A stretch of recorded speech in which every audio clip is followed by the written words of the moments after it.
Northeast 10 Conference Men's Lacrosse Championship game.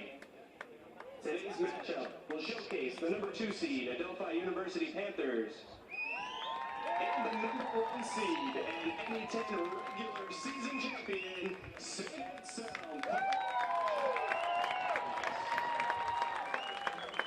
Now let's meet this afternoon's starting lineups. First, for the visiting Adelphi Panthers, a senior from New Hyde Park, New York, number 2, Nick O'Shea.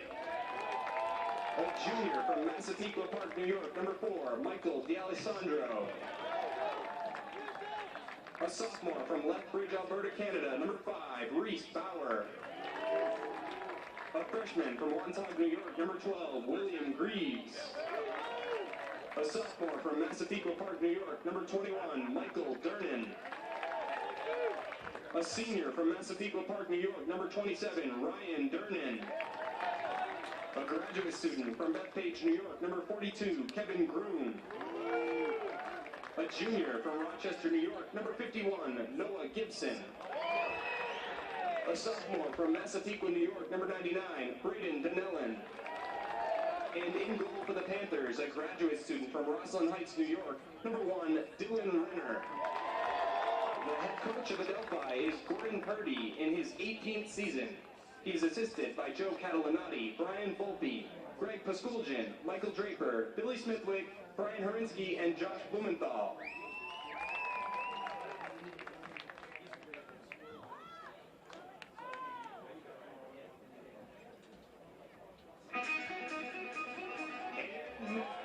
Introducing the starting lineup for the number 1 seed and NE10 regular season champion, Anselm.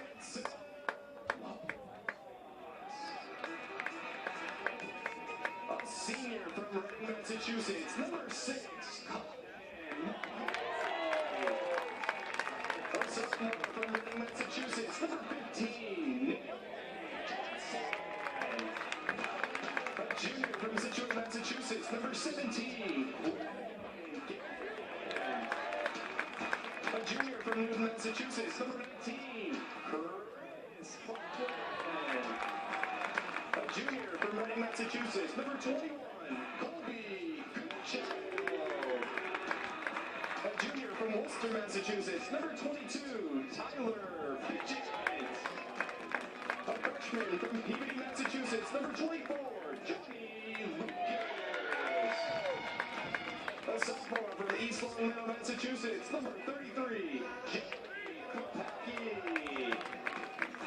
A freshman from Westminster, Massachusetts, number 45, Matt Lee. And in the box, a sophomore from Reading, Massachusetts, number 16, Ben Grunwald. The head coach of St. Anselm College in his first season is Drew Bordeaux, St. Anselm, class of 2018. He is assisted by Eric Coburn, Matthew Howe, and Derek Yanami. The officials for today's game, Tom Kitterick, Luke Ferreira, and Timothy Lund.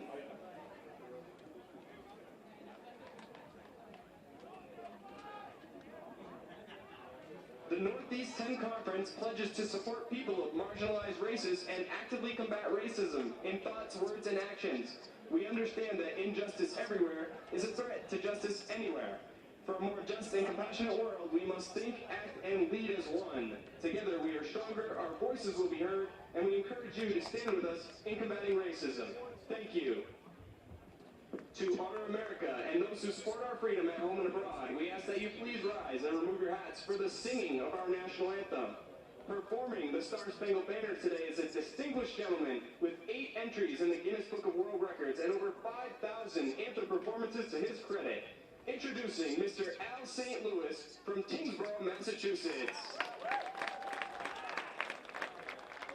Oh, say, can you see by the dawn's early light what so proudly we hailed at the twilight's last gleaming, whose broad stripes and bright stars through the perilous fight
and we welcome you in live to Croponi Stadium here on a beautiful Saturday afternoon for one of the games of the year in Division II lacrosse. We've made it all this way, and it's time for the conference championship in the Northeast 10. My name is Chris Del Sordo. I'm joined with Nick Anastas. One loss between these two teams all season long, Nick. The last time they played, it's St. Anselm breaking a 20-game winning streak for Adelphi University. You have to think the Panthers have revenge on the mind. Yeah, there's just so much riding on this game that neither head coach really has to spend much time trying to motivate these teams. Right. I mean, it's on the table. It's yours for the grabbing. You can only say so much. These players know what time it is. A lot of veterans on this team both ways. And as you mentioned, that April 5th meeting, I'm sure, still on the minds of the Panthers. It was 4 straight goals to get the game started for St. Anselm. They held Adelphi scoreless in the first half. That's the first time that happened to that team in 12 years. So there's a lot that they're going to remember. And my goodness, does Adelphi University bring firepower to the field with them. Led by the player of the year in the Northeast 10, Braden Dinellin. You know you're doing something right when you have as many points as you have shots taken. And this man who can do it all in his sophomore season out of Massapequa, 33 goals, 56 assists. If that's not enough, Noah Gibson, the first team all NE10 performer. Same thing for Michael Durman, 51, 43 goals respectively. You can't forget about Kyle Lewis, 27 goals, 19 assists, but he plays the full field. It can impact the game on both ends. We'll swing it over and talk about St. Anselm here. A little bit of a different approach. It's not as quick trigger, high power, high scoring, but they get all the minute details right, and that's why their head coach, Drew Bordeaux, in his first season, is the NE10 Coach of the Year. Yeah, defensively, they get down on it. They get after it. They clamp down. They're 7th in the nation in goals allowed at just over 7.5 per game. They can also light the lamp when they need to. 3rd in the NE10 in goals per game at nearly 13.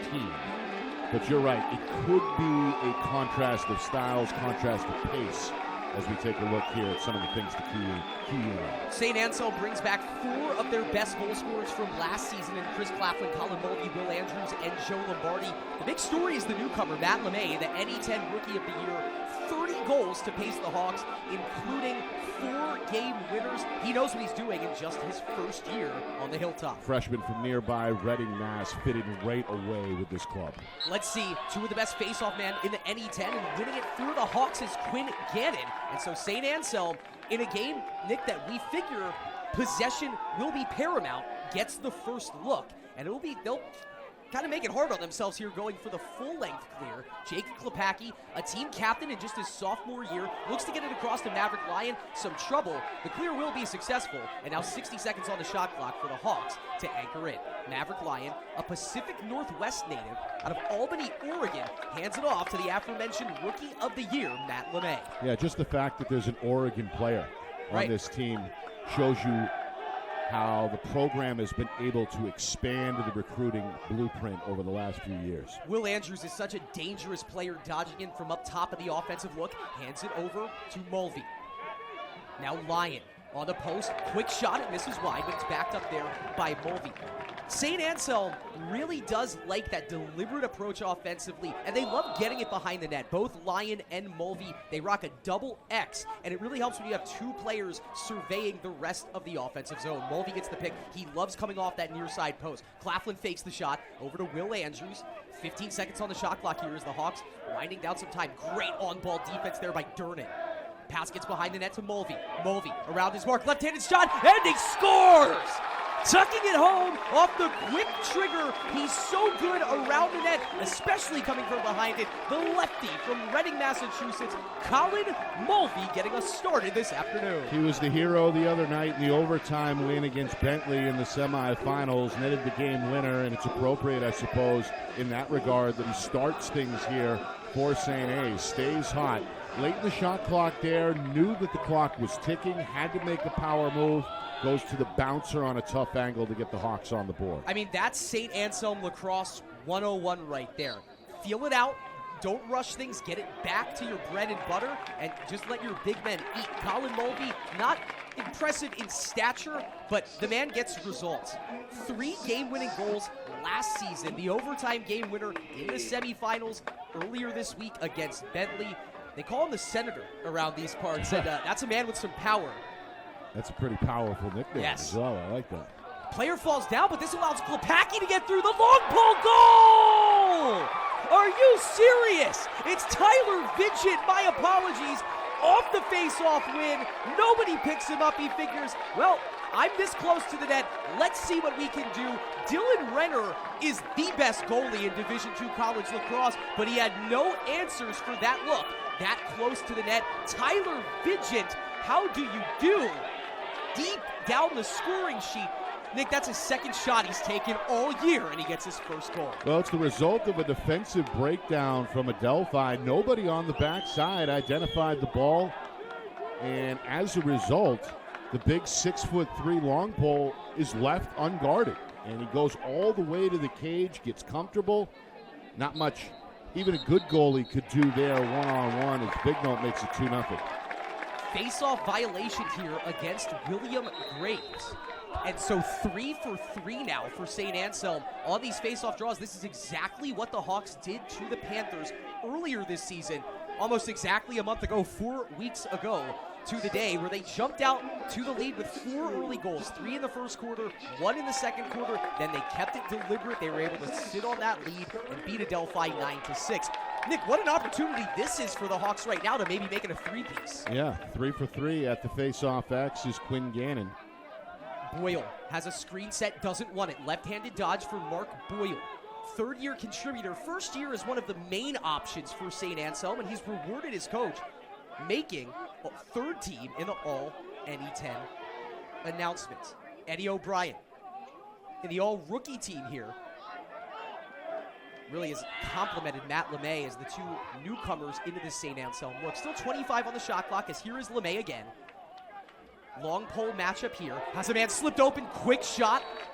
That misses just wide as they got it back over to Mark Boyle, running across the face of the goal mouth. It'll be scooped up by Mulvey. He goes back out to Claflin.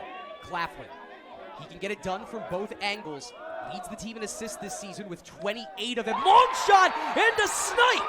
It's Boyle to Matt LeMay. We talked about how the shot from distance is such a part of his arsenal, and he let it ring from about 20 yards away. Yeah, again, giving room.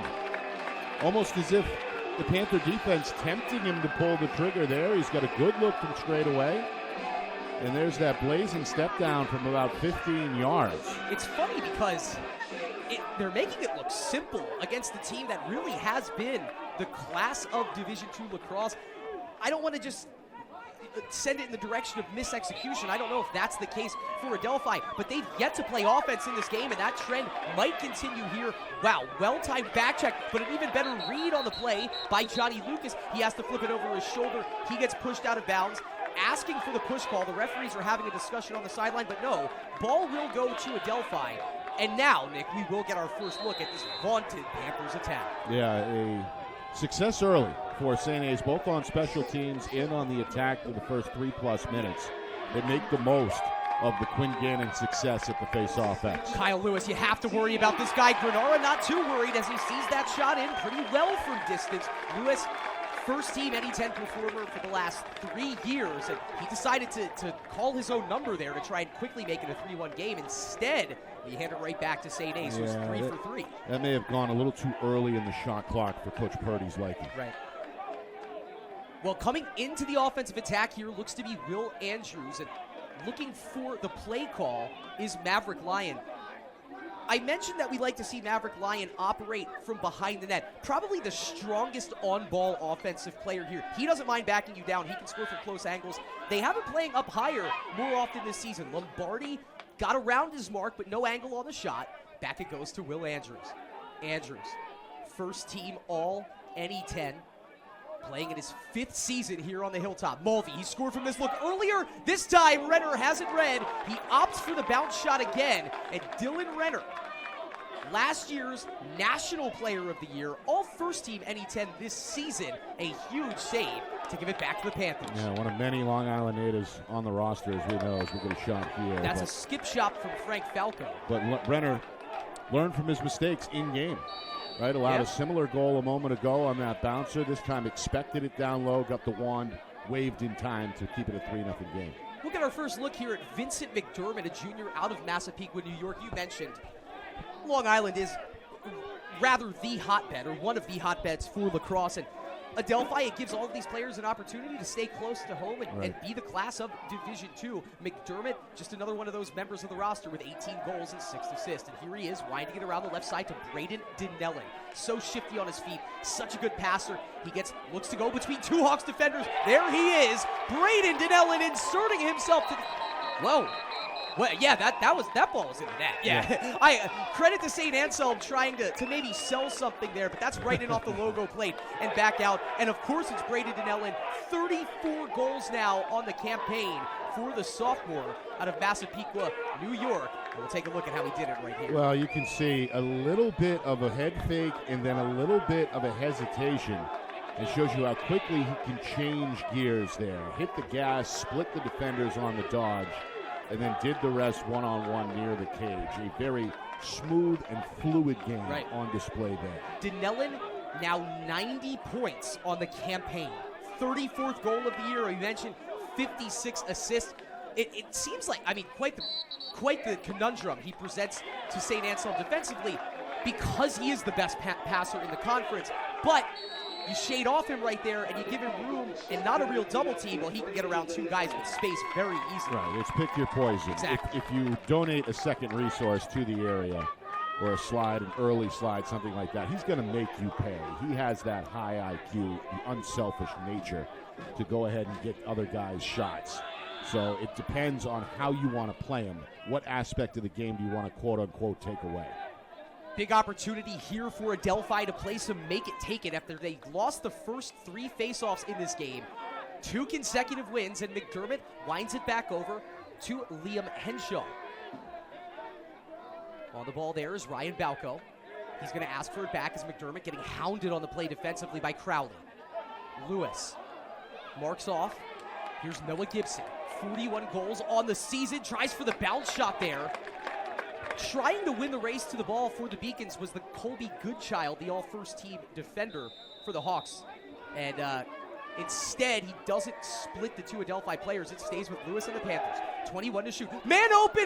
What a pass! What a snipe! And knifing in through the Hawks defense, Michael Dernan from Kyle Lewis. That's Dernan's 44th goal of the year. And Adelphi has the answers ready in today's final exam. A nice feed here as we see the pass come across the zone. Lewis timed it well. And then a great off-ball cut as well as Dernan just charges hard to the cage. Chemistry sometimes between 2 longtime teammates can set that up, make it look easy. It's not. Timing was everything on that play. Well done by the Panther attack. This is probably pretty fun for Adelphi because, they've scored 264 goals on the season. That's 111 more than St. Anselm. And they haven't ever had to play from behind, except for the 1 game earlier against St. Anselm. So this really kind of takes the restrictor plate, takes the governor off what they want to do offensively. It's wind and fire for the Panthers. They're welcoming that invitation. They get 2 past Finn Granara. And here's St. Anselm trying to answer back. More offense, I think, at least that I expected through the first 7 minutes of this game. Yeah, and again, St. Anselm with the 3 goals early off the 3 early win faceoffs, helped them set the tone. Put Adelphi in a little bit of a spot that they're not used to being in. We mentioned the on-ball strength of Maverick Lyon. That allows him to draw the triple team. Claflin, wow. Man, he's got a sniper on him, and that one misses just wide. As you saw Maverick Lyon just amble his way all the way around the Adelphi defense, use the back shoulder to draw not 1, not 2, but 3 defenders. And you like seeing a player kind of have that gravitational orbit to him. Yeah, and Lyon can do a little bit of everything. Not the biggest guy down on the field, but he's stronger than he looks. Yeah. His upper body strength allows him to take. Look at the strength right there, but a huge save from Dylan Renner. Whistle blows, and Lyon stepped in the crease regardless, so ball back to Adelphi. Yeah, Renner's starting to get comfortable here as he exits the cage to help on the clear. You can see Vogel trying to direct that defense. And the Panthers have been able to shore up some of those early minute holes here over the last several minutes. So St. Anselm, to their credit, they're back on the front foot in the faceoff department, having won 4 of the 6, but they don't take advantage of that big opportunity in front of the net. You had to figure Dylan Renner was going to start seeing it the way he was supposed to. And here is Kyle Lewis, fresh off an assist, with a chance to tie this game. Quick shot, Granara eats it with the chest. It's still loose in front of the net, scooped up out of trouble there by Klepacki, but it's still loose. And the violation here will keep it with Adelphi. Yeah, I think Klepacki just ran out of space in front of his own net. And that is, it's obviously easier said than done, just corralling any sort of ground ball with that much going on around you there. Tough break for the Hawks. Big opportunity here, and a goal! Rinse and repeat again. It's Durnin from Lewis. Kyle Lewis has the vision for Adelphi today, and 2 impressive snipes in a row for Michael Durnin. Yeah, we saw Lewis come up with the assist from the near wing on the previous goal. This time, he operates from behind the cage. Very good vision. Everybody on this attack is unselfish, as we've talked about, but Lewis, seemingly when given room to make decisions, didn't hesitate there, flings it, and Durnin, who's moved well without the ball so far in this first quarter, comes up with the second goal. Michael Durnin now 45 goals, Nick, on just 105 shots. I mean, it is 105 shots, but that is a level of efficiency hard to find. Face-off violation committed by Adelphi, and so St. A's is going to claim its 5th face-off victory in 7 tries. But they did score the first 3 goals of this game, Nick, and now it doesn't feel like there's anything wrong in this offense. Unfortunately, though, the scoreboard dictates, all right, let's foot back on the gas pedal here for St. Anselm. Yeah, got to maximize the possession opportunities here. Came up empty after winning the previous face-off, hoping to cash in here. Boyle looks back to Claflin, Chris Claflin, second-team performer in this, his 3rd season at St. Anselm. LeMay gets the screen. Matt LeMay just scored his 31st goal of the year. Now hands it back over to Boyle. Boyle, great pass. Oh, Mulvey never caught it. If he would have caught it, it would be a 4-3 lead. Now the ball's loose out in front of the net, and a great scoop defensively by Frank Falco, the grad student out of East Meadow, New York, 3rd team in the all NE10 list. Both teams doing a good job early on with the clear against the opposing team's physical ride. That has not been an issue for either team so far. Nick O'Shea is a phenomenal player in this midfield for Adelphi. Most of the time, he's out there to help in the face-off department, and he comes off as Kyle Lewis comes back on. Lewis down low to Braden Dinellin. You know you have to look out for these two. They've already put their fingerprints all over this contest, and now Lewis. Keeping the rotation around the perimeter. Oh, that's a lightning shot release.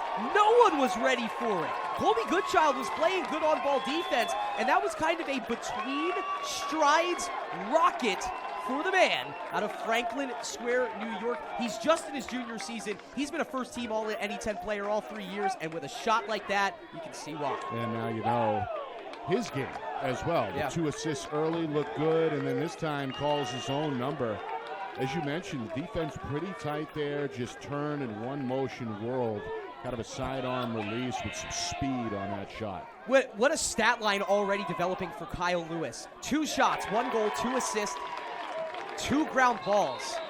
And the man, always with the confidence, with the power, he gives Adelphi the 4-3 lead. 4 straight goals. We were wondering how that quick 3 spot would sit with Adelphi. They're not worried about it. Their fans are into this game. Their sideline is pumped. The momentum in the hands of the boys in black and gold. Yeah, there's quite a few folks in black and gold in the crowd who made the 3+ hour drive, close to 4, up from Long Island here to support this team. This is a veteran club. I'm not surprised that they took the early St. Anselm punch and recovered very quickly. They're used to the hostile environment, used to getting things done on the road, not necessarily accustomed to falling behind early, but they certainly answered that bell. Once again, they've only trailed extensively in 1 game this season. Adelphi 14-1. Oh, there's another look in front. That one got clipped by Granara. Impressive save there, as Durnin was already flirting with a hat trick right in front of the net. But the sophomore goalkeeper from Reading, Massachusetts, goes up and meets that one at the summit. Dinellin's shot is deflected on the way in, so it'll stay with Adelphi. Just 23 to shoot. Go for it. Sorry about that. Well, meanwhile, Durnin just continues to move well without the ball. I mean, those off-ball cuts have been impressive. He's put himself in a position to catch and shoot. That one almost worked as well. McDermott, dangerous player if you lose track of him, and he misses that one high. But it just speaks to the depth of this attack. Vincent McDermott, he can attack in from the high side of the offensive look. He can go back to the X. He's quick with it, and he just misses a chance to make this a 2-goal lead for the Panthers. McDermott's a former D1 recruit. Transferred from Hofstra in the offseason.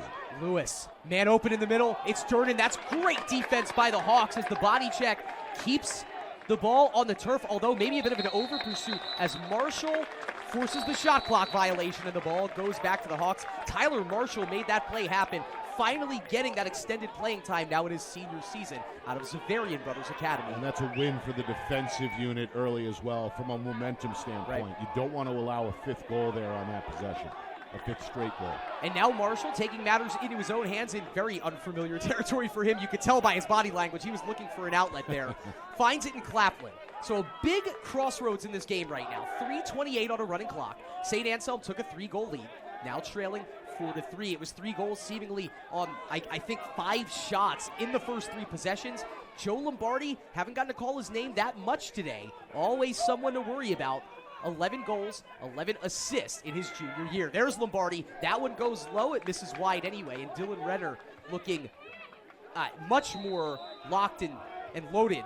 You can see he really takes up the space between the pipes well and has his post protected almost all times. Yeah, and again, it's the goalie's job to basically monitor the defense in front of you as well. Be kind of the coordinator on the backside of that unit. So he's had his hands full early. Lyon tried to stop on a dime, fields the double team, so strong on the ball, so somebody's going to be open. It's Claflin, floats the pass, but it gets to him. Claflin, right-handed dodge, puts it just wide. It hits off his teammate, and that will keep it as Andrews. That one's going to hurt, but you don't mind, as it allows you to reset the shot clock back up to 60. Yeah, patience so far. We've seen this St. Anselm attack unit be patient, operate, well, a lot behind the cage, but we haven't seen too many forced shots here early in this first quarter. Lyon, once again, they throw the slide over. It's McDermott. That frees up room for Lombardi. Perfect execution. Maverick Lyon, you have to worry about him. And you mentioned it. You throw an extra resource, somebody else is going to be open. Lombardi's a sniper, and he goes low far post to tie us back up. Yeah, and again, the backside slide, that second slide so-called, little late there for Adelphi. And again, the shooting lane opens up, certainly within his wheelhouse of about 12 yards out. Plenty of time to step down, gather, and blaze that one. Great placement as well, down by the ankle, high to low to tie this game at 4. Lombardi, a 20-goal scorer last season, and he did it in less playing time. Now has to take on more of that role of a offensive formation kind of shape keeper. Just his 57th shot taken this season, and he gets his 12th goal on it. Great execution again by St. Anselm. And that must feel nice for them, staring down that 4 straight goal run for Adelphi and reminding themselves, yeah, these guys are good, but so are we. Yeah, and again, they needed an answer. They got one. First on the defensive end. By forcing the shot clock violation, they come down. They get a patient trip down here. They execute. They tie the game. Now they've got a chance for the lead again. Screen set for Boyle. Looking for some room here is Charlie Dean, the junior out of North Andover, Massachusetts, who has certainly come into his own this season. 10 goals on 10 points, on 5 goals and 5 assists. Mulvey.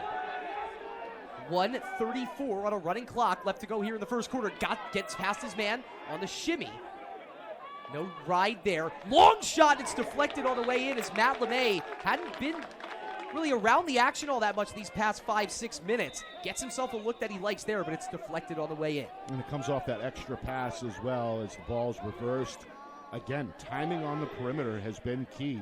And St. A's has taken advantage of some of that space/late movement from the Adelphi defense. Oh, a moving screen. The call there is Charlie Dean, the guilty party. He was trying to create some space for Mark Boyle. That's tough to take that specific penalty with 1 minute left to go in the first quarter. Yeah, especially given all the on-ball screens that St. A's likes to run. Right. Those feet have to be square. That's paramount here. The officials, 3 of the best in the business, are going to be watching for that today. Today, Luke Ferreira, Tom Kitterick, Timothy Lunn, our staff. It's Tom Kitterick the head umpire. It's funny, I have the game printout from the national championship game, which Adelphi won last season. And whenever you see Matty Palum as your head referee, it's always nice to know that we're working now with the best in the business once you get to the postseason. We are in good hands from here on out. Denellen to Gibson around his mark, and he puts it wide. Lucky break for St. Anselm, as you don't often see Noah Gibson miss a look like that. 51 goals, big body on number 51, but some nice feet there too. That was good footwork to get the shot off. Yeah, we talk a little bit about the shot with him. He's got a lot of power, but as you mentioned, sneaky quickness there to set up his own shot. There's Lewis with another good feed. It gets across to Denellen. A great double team, but wide open as Gibson slips it across to Durnan. It's a hat trick for number 21 in gold, and a huge goal with 12.5 left in the quarter. Unselfish play there by Gibson. Could have easily pulled the trigger himself. Instead, he's aware of the situation, gets a better shot for his teammate by going across the zone with the pass, an interior pass, so to speak, and it's finished off by guess who? It's the big four that goes Lewis to Denellen to Gibson, and Durnan having the big goal-scoring afternoon so far for Adelphi. He's got himself a hat trick. And not surprised again, he finds himself open, right? Moving without the ball, ends up right on the doorstep uncovered. Big face-off win, just the third of the afternoon here for Hendrickson. And the Panthers, he gets it off trying to beat the first quarter clock. It misses high. 2.6 seconds left here. Maybe Adelphi has something in the cards for one final attempt on goal. They'll loft it into the middle. Wow, it actually gets into Reese Bauer, but deflected, and that'll bring us to the end of the first quarter. Adelphi has scored 5 of the last 6 goals in this game, but Nick, I think if you talk to both coaches right now, neither one of them really upset at where their team is at 15 minutes into this contest. Yeah, well, we break it down. It's a game of runs as usual. The first 3 go to St. A's on the heels of 3 early face-off wins. Adelphi squabbling a bit, especially on defense, trying to plug some holes there, but they recover in real time very quickly. They get the offense going. A lot of great movement on the Panthers' part. It's cashed in when they've had the opportunities, and this one is going to be a back-and-forth fight. We expected this. We knew about the firepower of Adelphi. We knew about the defensive prowess for St. A's.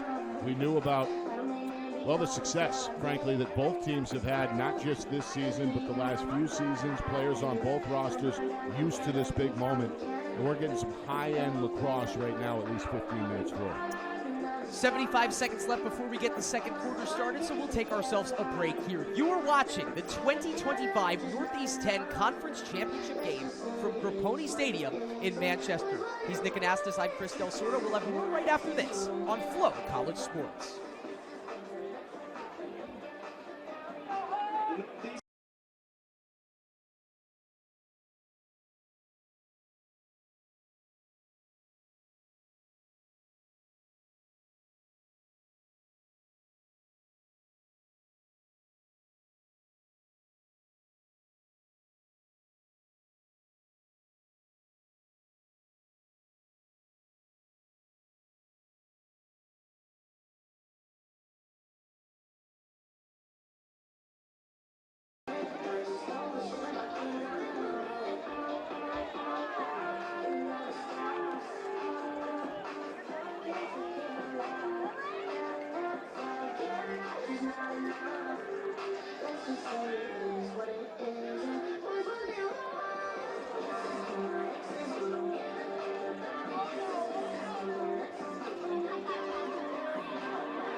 St. Anselm nails in the face-off circle in the first quarter, going 7 of 10. They find themselves trailing by 1, and there is Quinn Gannon, just what you need if you're St. Anselm, on the face-off win, spinning and clearing into the offensive zone. Yeah, great job doing an individual effort there as we see Gannon win the clamp, get the ground ball, and then secure the clear all by himself. He's taken the majority of the face-off draws for St. A's, not just today, but all season long. There's an awesome Instagram page, Nick. I don't know if you follow it. It's Lax Reference, and they get really granular, nitty-gritty about specific stats, he is right now the 4th best face-off man in Division II lacrosse. Yeah, it doesn't surprise me at all. Here is Joe Lombardi. Perfect timing for him, getting his 12th goal of the season to knot the game back up at 4, and St. Anselm once again trying to tie this puppy back up. Yeah, Lombardi has been really one of the staples for St. Anselm since he got here. Had a great high school career playing for St. John's Prep and was a big, highly touted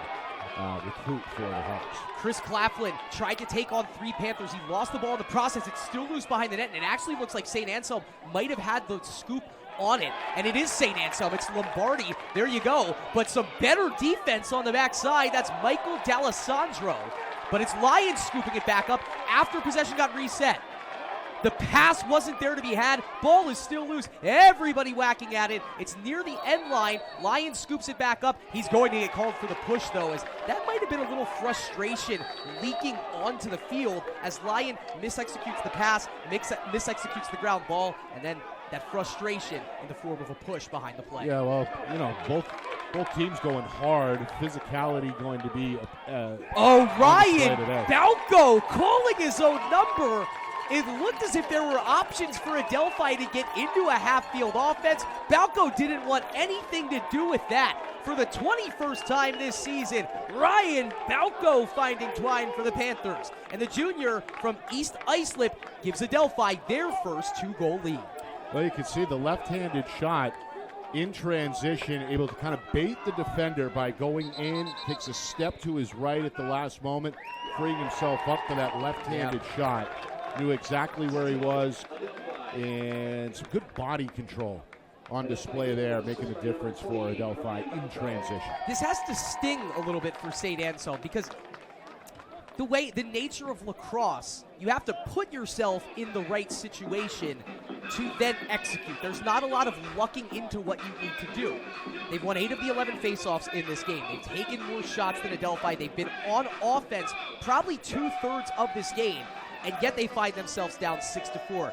I guess, Nick, that's just kind of the nature of the beast going against the other number 4 ranked team in the nation and the defending national champs. Yeah, as we know, again, Adelphi does everything well. They always have. They dominated this head-to-head series for a very long time, winning the first 19 matchups until St. Anselm finally got one on their side back in April of this season.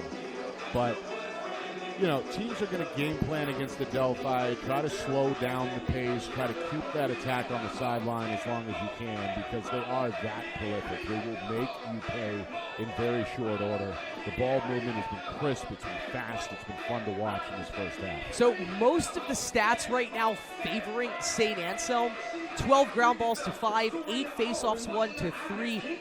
It's 7 turnovers committed by the Hawks, just 2 for the Adelphi Panthers. They haven't gotten themselves all that many opportunities, but yeah, they're taking advantage of those opportunities when they've gotten themselves close to the net. Big moment here for Finn Granora as he's allowed 6 goals so far on 8 shots on goal, just 2 saves for the sophomore. Now, we've seen him start off slow before. I don't think there's anyone better in St. Anselm's mind. They're going to have a chance to answer right back, and they do! Matt LeMay from the face-off winner, Quinn Gannon. That's a senior to a freshman, and St. Anselm ready for the moment themselves. Well, Gannon is really starting to put his imprint on this game for St. Anselm, building up a sizable advantage in this first half at the face-off X, and this time he turns it into instant offense. Able to win the clamp immediately, hits the gas, had LeMay on his left flank. Unselfishly draws the attention of the defense, kicks to the wing. LeMay is right in stride, ready to go, and he gets his second goal. Big play at X again for Quinn Gannon. It's just the 3rd point of the year for Quinn Gannon. He now has 2 assists to go along with 1 goal, and they're going to want some more out of number 17 right here. He's going to get called. Well, no, he actually got pulled. I thought he was going to get called for the push. Well, they did. The official pointed the wrong way. So we all saw what we saw. It's right. A push violation on Gannon, and he just pointed to be St. Anselm ball, but no, it's back to the Panthers. And so foregoing the opportunity for make it, take it for St. Anselm, and now you need to see the defense. We've really only seen them make 2 in possession stops. It was Tyler Marshall keying the way the both times, but here's Lewis with room. Back over. All the way across to Balco. He gets it back from McDermott. Down low to Lewis. Man, Adelphi, they just look so confident and crisp in every pass they make on offense. Granara with a huge save as Gibson, for the second time, robbed right in front of the net. Great off-ball cut by Gibson as he dives to the net. The pass is on time.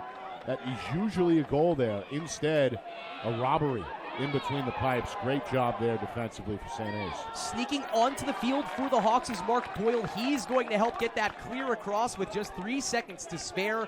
And there is some good defense. And this time it's not one of the 6 defensive end players. It's Finn Granara answering the bell in a time of need. Yeah, read the thing the whole way. You could tell. He expected it. He saw the off-ball cut, expected that pass to go cross zone, and was ready when it mattered for St. Anselm. Mark Boyle gets the screen from Johnson, goes around it, now has LeMay over his left shoulder, but instead they go back up high. Dean wants to drive right, now spins left, right hand free for a shot, not to be taken, is sticking on with some good defenses, Nick O'Shea and Michael D'Alessandro.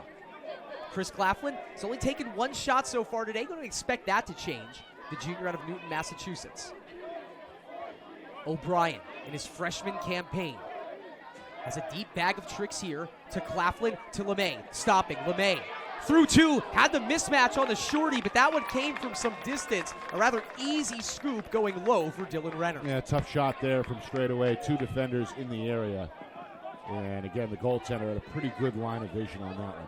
Nick O'Shea, such a fleet-footed midfielder. He gets across for the clear, and now Dinellin down the left side seam for the Panthers on offense.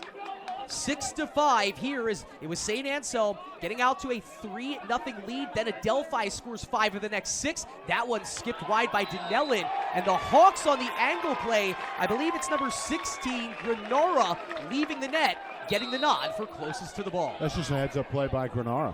A lot of goaltenders wouldn't even recognize that opportunity there. He's on it like a flash, and it makes the difference.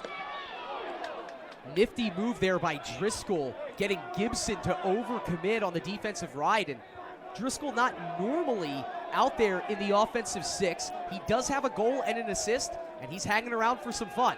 Let's see if they opt to use him instead. LeMay trying to draw Reese Bower out kind of further towards the sideline. You don't want 5 in the middle of everything. He's the defensive player of the year in his grad season out of Lethbridge, Alberta, Canada. Wow, Lombardi feeling himself a little bit there after he found that 1 shot from distance. He loves going low to high. That one missed well high. Well, that's a good play by St. Anselm's. Coach Bordeaux had a delayed substitution there as Driscoll kind of hung around stagnant on the wing. All of a sudden took off to midfield, forcing a line change in real time. And on comes Lombardi for what ended up being a wide-open shot. That's a good play by Coach Bordeaux. St. Anselm still with 23 to shoot. Here's Lombardi again. Over to the slide to Claflin. Okay. And now it's Lombardi with a pass back. Adelphi staying set around the perimeter. There's a big save as Andrews almost got it past Renner, but the lofted pass from Renner a little too advantageous. It wasn't there to be had, and a bad turnover for Adelphi. Just the 3rd they've committed all afternoon long. Well, you like the idea of getting it and then getting it out. Right. The quick outlet, but that's a very difficult pass to make. Half the length of the field on the run from a straightaway angle. Adelphi has already taken 1 of their 2 available timeouts. That's the first of the second half, of the second quarter, and the first half taken by the Hawks. They'll take a quick break on the field. We'll take a quick break in the booth. 9:17 left to go in the second quarter. The 2025 Northeast 10 Men's Lacrosse Championship from Grapponi Stadium sees the Adelphi Panthers leading the St. Anselm Hawks 6-5. More right after this on Flow College Sports.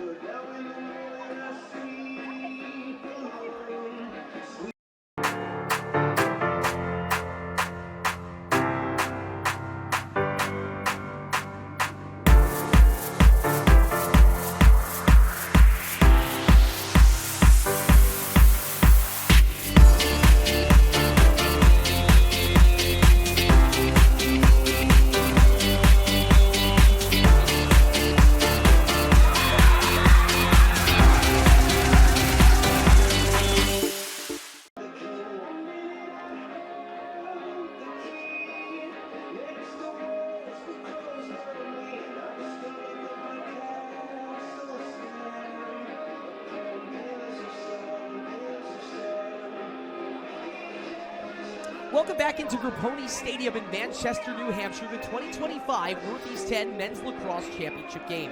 My name is Chris Del Sordo, joined alongside by Nick Anastas.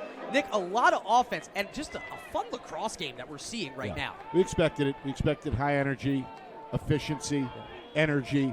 We're getting all that here in the first half. It's been a game of runs, as you highlighted. St. A's got off to that great start with a 3-0 lead. In the opening minutes, Adelphi recovered quickly, retook the lead with 4 straight, and it's been back and forth since. It started high-flying, offensive-minded. The last few minutes in the second quarter especially, defense is now starting to catch up a little bit. Goaltenders are accustomed to the pace of play again, settling in. So we got off to that very, very fast start, but I think now defense starting to come to the forefront again here in the second quarter. Colin Mulvey didn't like the look on the far side post run, so now he resets. Working again, going back around that far post. Not the best pass to Claflin. He'll scoop it back up with 35 to shoot. Chris Claflin in his junior season out of Newton, Massachusetts, all the way across the LeMay. That's his spot. Draws the mark of Bauer. Have to think Bauer's going to be locked in on 45 defensively all game long. Boyle puts the shoulder in. Boyle spins, better with the right-handed shot than the left, so he'll reset. Now just 16 to shoot for the Hawks. LeMay gets the screen from Boyle. Picks up Bauer. Somebody open behind the net. It's Mulvey. He wants it. Boyle gets it to him. One-on-one now. What's Mulvey going to do? Drives in. Low shot! Oh, my goodness! That is the Senator earning the vote of the St. Anselm crowd for the second time today. And the 28th time this season, Mr. Mulvey finding twine, keeping it simple with what he knows best, going low to low for the goal. Scored the game winner against Bentley in the semis, scored the first goal either way this afternoon. And this time late in the shot clock, knew he had to get it off. Tough angle, very tough angle shot. Pretty good defense there as well. Just a perfect placement to tie this game at 6. This is an Adelphi team, Nick, that allows just 5.6 goals per game. More than that for St. Anselm already, and we're barely 22 minutes into this contest. Unconventional start for Adelphi. It seems like St. Anselm is really the only team that's been able to do that to them so far this season defensively. And this is big because it's St. Anselm using just the familiar characters here. They're not throwing anything crazy. Let's get it to Colin Mulvey behind the net. Let's find Matt LeMay on the flank, and it's working against one of the hardest oppositions you could find at this level. Yeah, they've been patient for sure. They haven't forced much. You did mention the 7 turnovers early, but at least from shot selection, the shot selection perspective, it's been pretty good. So that I'm glad you brought that up because I mentioned that 7.5 minutes ago, and they have not committed a turnover here in the second quarter. Gibson. Oh, beautiful little shovel pass, but a great read by Granara as it escapes Balco. And Granara, a huge ground ball, his 3rd of the afternoon. But a good setup here by Adelphi as St. Anselm, they're going to have to hustle on this clear.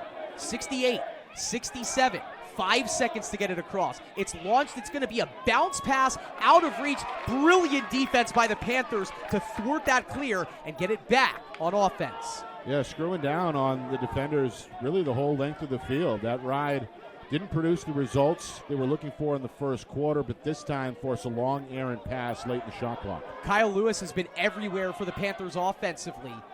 Just at the last second, it's Klepacki able to knock Balco away from the net. What a tuck!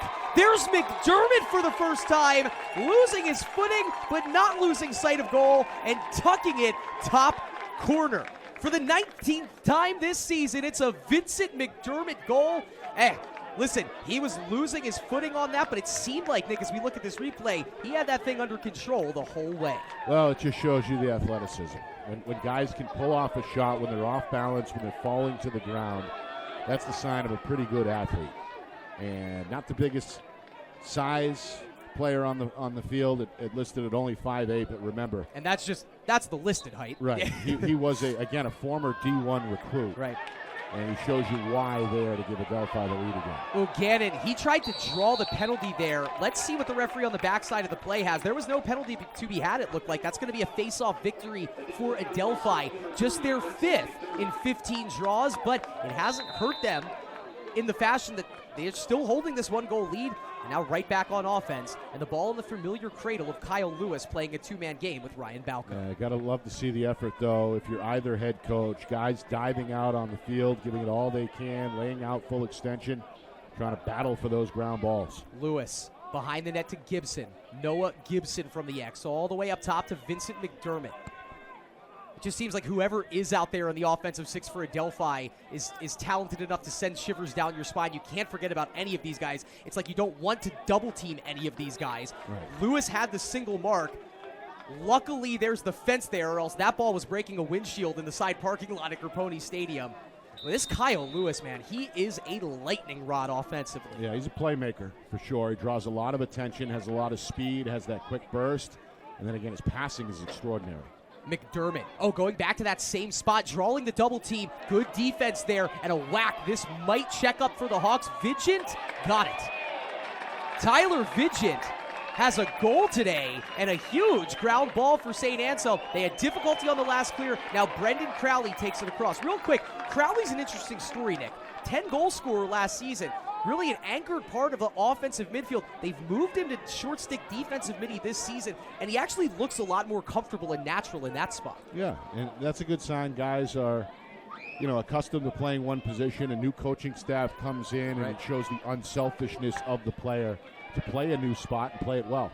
So the Hawks with a chance to tie this game back up. Under 5 minutes left to go in the first half, and Colin Mulvey, who has been on the mark for the Hawks all first half long, waits for the screen from Boyle. Gets it, operates, floats it back out. Andrews, he's dangerous from right in the middle there, fakes the shot. LeMay wants it, draws the long mark, has some room to operate. Screen set, stopping by LeMay, and a great job by the Panthers defense just keeping St. Anselm way away from the net. But they slide over, it leaves some room for Claflin, and that shot's well wide.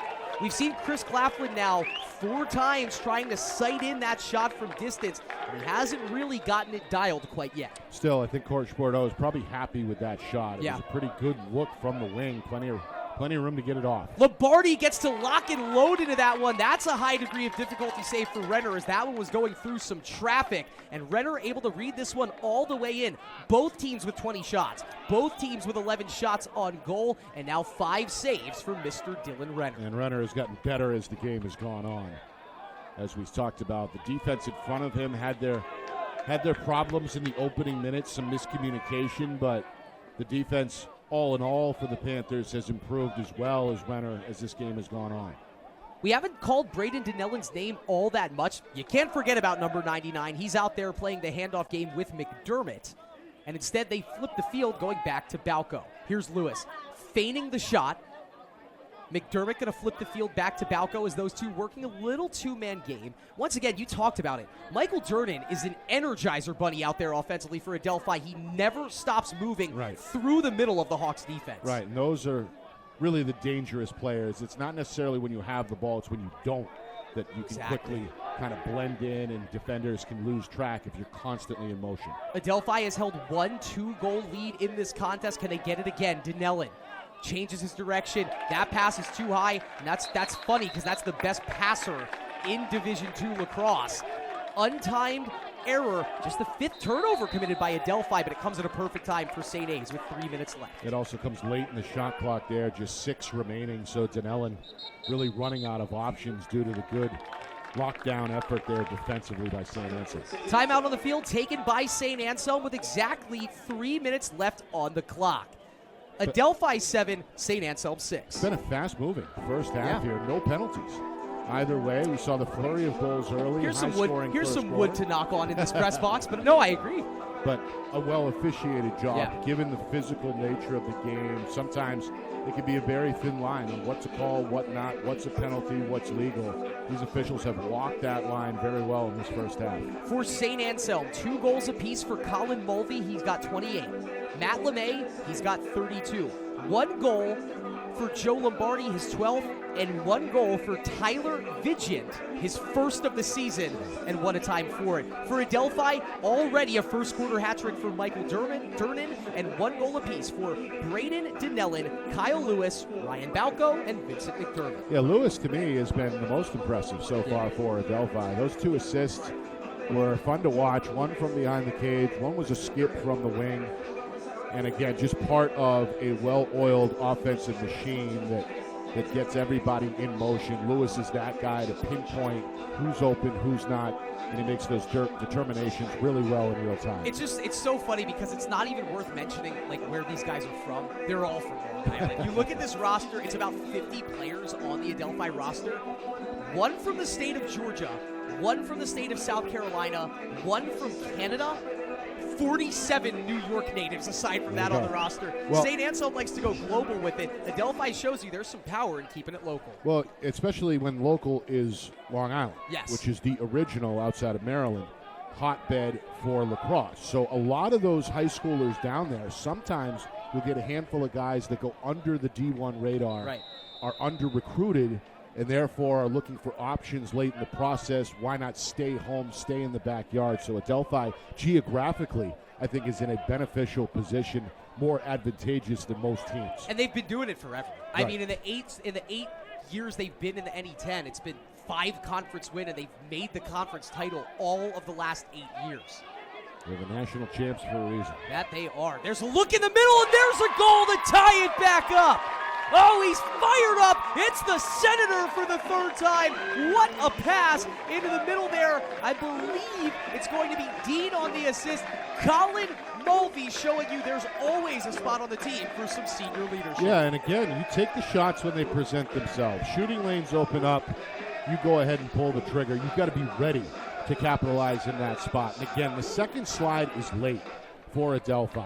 We've seen that a couple of times here in the first half, especially in the opening minutes. But that time, again, the communication not quite there for the Panthers. The Hawks good enough to take advantage. Really good sense there by Charlie Dean in the midfield because you can feel the slide. And so he feels it, times the pass over perfectly. Colin Mulvey, normally he's angled behind the net from dead central, ties us back up at 7 apiece. Yep, and then again, quietly, St. A is able to follow that up with a face-off win from Quinn Gannon, who has been as influential as anybody in this first half. 11 out of 16 for St. Anselm, and Gannon himself specifically 10 out of 14 today. There you go. A chance for make it, take it here as Lombardi. They feign the screen from Lyon. Lombardi to the sweet spot, and he actually pulls it just wide. Dylan Renner, it seems like he's been, this is kind of unfair for a goalie, but locked in waves today. I don't think he had the best read on that shot, as St. Anselm really doing some good movement to get these open looks from dead central in the offensive zone. Yeah. And now again, trying to develop something from behind the cage where they've had success in this first half. Lyon, strength advantage on O'Shea. O'Shea's such a good defender.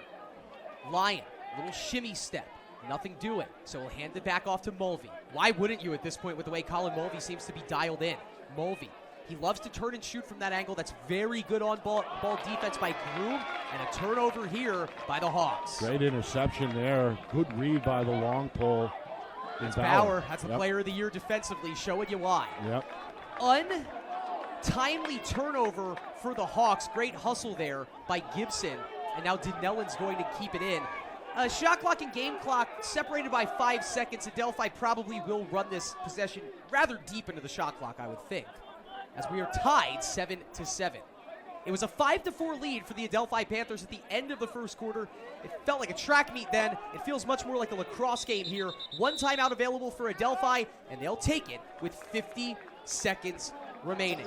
All right, Coach Anastas, I will give you the clipboard here. You've seen a lot of this Adelphi team. It seems as if they're running with kind of a steady 7 or 8 in their offensive 6. What would you do to get this 1-goal lead back before the half? Well, I think you highlighted it. Time and score is going to determine the situation here. The factor is just a 6-second differential between shot clock and game clock. Coach Purdy's certainly aware of that. Calls a good timeout here. Well, what we've seen is, again, just those quick passes around the perimeter. Don't force anything. Wait for the defense to make a mistake and be in a spot where you can take an advantage. And both teams have kind of taken that approach here. We haven't seen anything forced, not a whole lot of rush shots, not a whole lot of avoidable mistakes. It's been crisp the execution here. I think you could call it even like aesthetically pleasing lacrosse. Oh, It's been good looking, well executed on both sides. Now, it's worth mentioning, Adelphi, we played 29 minutes of lacrosse. Adelphi's been in their offensive zone probably 11 of those 29 minutes. It's been a lot more of the boys in white on the ball. But yet, given that disparity, only 2 less shots for Adelphi, only 1 less shot on goal. You know, they're finding what they need to against what is this normally stellar, stalwart Hawks defense. Big possession here, big final 50 seconds. Yeah. I think whatever happens here before halftime can carry over into the second half from a momentum perspective. And Adelphi doesn't need to be told how to come back. They were trailing in the national championship last year, 9-6 to Lenoir-Rhyne.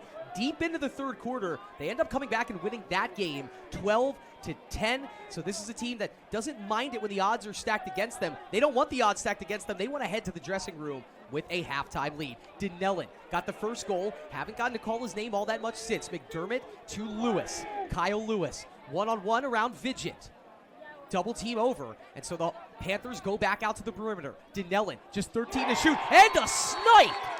Oh, that's Dinellen slipping it underneath to Michael Durden. He has got 4 tucks today, and now 47 on the season. This time, I believe there's a little bit of miscommunication after that slide occurs. 2 passes later, it ends up on the wing, and then the third pass sets up the man in the middle. You could see a lot of the St. Anselm defenders kind of scrambling there to find assignments in real time. That quick passing, again, exposing the defense there, and Adelphi gets what they want on that final possession. Michael Durden now has 4 of the 8 Adelphi goals, and Braden Dinellen, his first assist of the game, but his 57th on the season. St. Anselm's got a chance here. Crowley long shot, and a save from Renner with 6 seconds left. And that opens the door maybe for Adelphi running the field. Man in the middle is Gibson, and he's not going to get the shot off. This is a fun one. We didn't expect anything different, a 1-goal differential. We probably didn't expect 15 combined goals, but at halftime, it is the number 4 nationally ranked and number 2 seeded Adelphi Panthers leading the co-number 4 nationally ranked and number 1 seeded St. Anselm Hawks 8-7. I'll tell you what, 8-7 may be a little high on paper, but going into this game, knowing the firepower that both teams possess, I'm not that surprised at the midway point. Now, things did slow down a bit from the pace perspective in that second quarter. I think that's more what we expect to see coming up in the second half, not that flurry that we saw open the game with. But nonetheless, both head coaches are dialed in. We've seen some well-timed timeouts in that first half that helped switch momentum. The Hawks have built up an advantage at the face-off X, but haven't really directly been able to cash in on them due to the quick strike nature of Adelphi. So your guess as good as mine in terms of what to expect coming up here. The only thing I know is we're in for a good finish. Colin Mulvey for St. Anselm, 3 goals on 5 shots. Michael Durden for Adelphi, 4 goals on 5 shots. We have guys executing at a premier level, almost at a Division I level, and this does kind of feel like a quasi-D1 game out there. Absolutely. These two teams could beat a lot of D1 teams. Now, No question. what aside from being a game to determine the Northeast 10 Conference champion, what this game also is, Nick, is going to determine who hosts all of the games in the North region of the 2025 NCAA tournament, because both of these teams, there's no elephant in the room. They're both going to the NCAA tournament. The Hawks love playing here at Caproni Stadium. They've got something great working for them here. You have to worry about maybe getting drawn up against Adelphi in the bracket, so it's double important. Obviously, it doesn't sting because it doesn't throw off your national championship hopes, but you just won your first regular season conference championship of all time with a first-year coach. You want to seal the deal and take home the conference tournament title, too. And remain undefeated. Yeah. Right? From a pride perspective, that's big, but you mentioned it. What comes along with a victory is essentially home field advantage in the national tournament. That's a big deal. If you told these players at the beginning of the season that was a goal that they could reach here on the first weekend of May, they would have signed up for that. So Again, we talked about it during the pregame show. There's not a whole lot that these coaches and these coaching staffs need to tell these players. They know what time it is. They're loaded with veterans on both sides. And again, there's a lot at stake in terms of what happens moving forward based on today's result. Well, if the first 30 minutes were any indication, folks, when we come back for the second half, get those seatbelts, buckle them up all the way. 7.5 minutes left to go in the halftime break, so you guys know the deal. You get 7 minutes to get up, stretch the legs, grab a snack, do whatever you need to do. You can go wherever you want, but just don't go too far, because he's Nick Anastas, I'm Chris Del Sordo, and we will be back in 7 minutes for half number 2. Somebody's winning the NE10, somebody's hosting some NCAA tournament games. We'll figure out who it will be, either the Adelphi Panthers or the St. Anselm Hawks, in 7 minutes on Flow College Sports.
Well, we welcome you back in here to Grapponi Stadium, about to get started with the third quarter of the 2025 Northeast 10 Men's Conference Championship.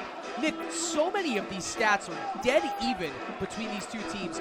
One difference, Finn Granara has allowed 8 goals, he's only made 3 saves. Dylan Renner, he's allowed 7 goals, but he's allowed 7 saves. He's experienced. It's a goalie in his 5th year of college lacrosse versus a goalie in his 2nd year of college lacrosse. You knew that might be one matchup that you need to look out for. Where do you think Finn Granara is at right now in this game against this Adelphi offense? Well, he looked good at times in that first half, but there's only so much you can do against that Adelphi ball movement.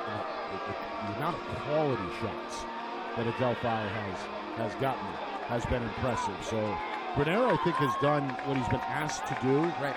It's the defense, I think, that needs to help him out a bit more in the second half. As we mentioned, 4 goals for Michael Durnan, getting him up to 47 on the season. 3 for Colin Mulvey, 29 on the season for the senior. It's been great. It's been evenly matched, hotly contested. We're 30 minutes down. We've got 30 minutes to go. The winner will be determined in about an hour here at Grapponi Stadium.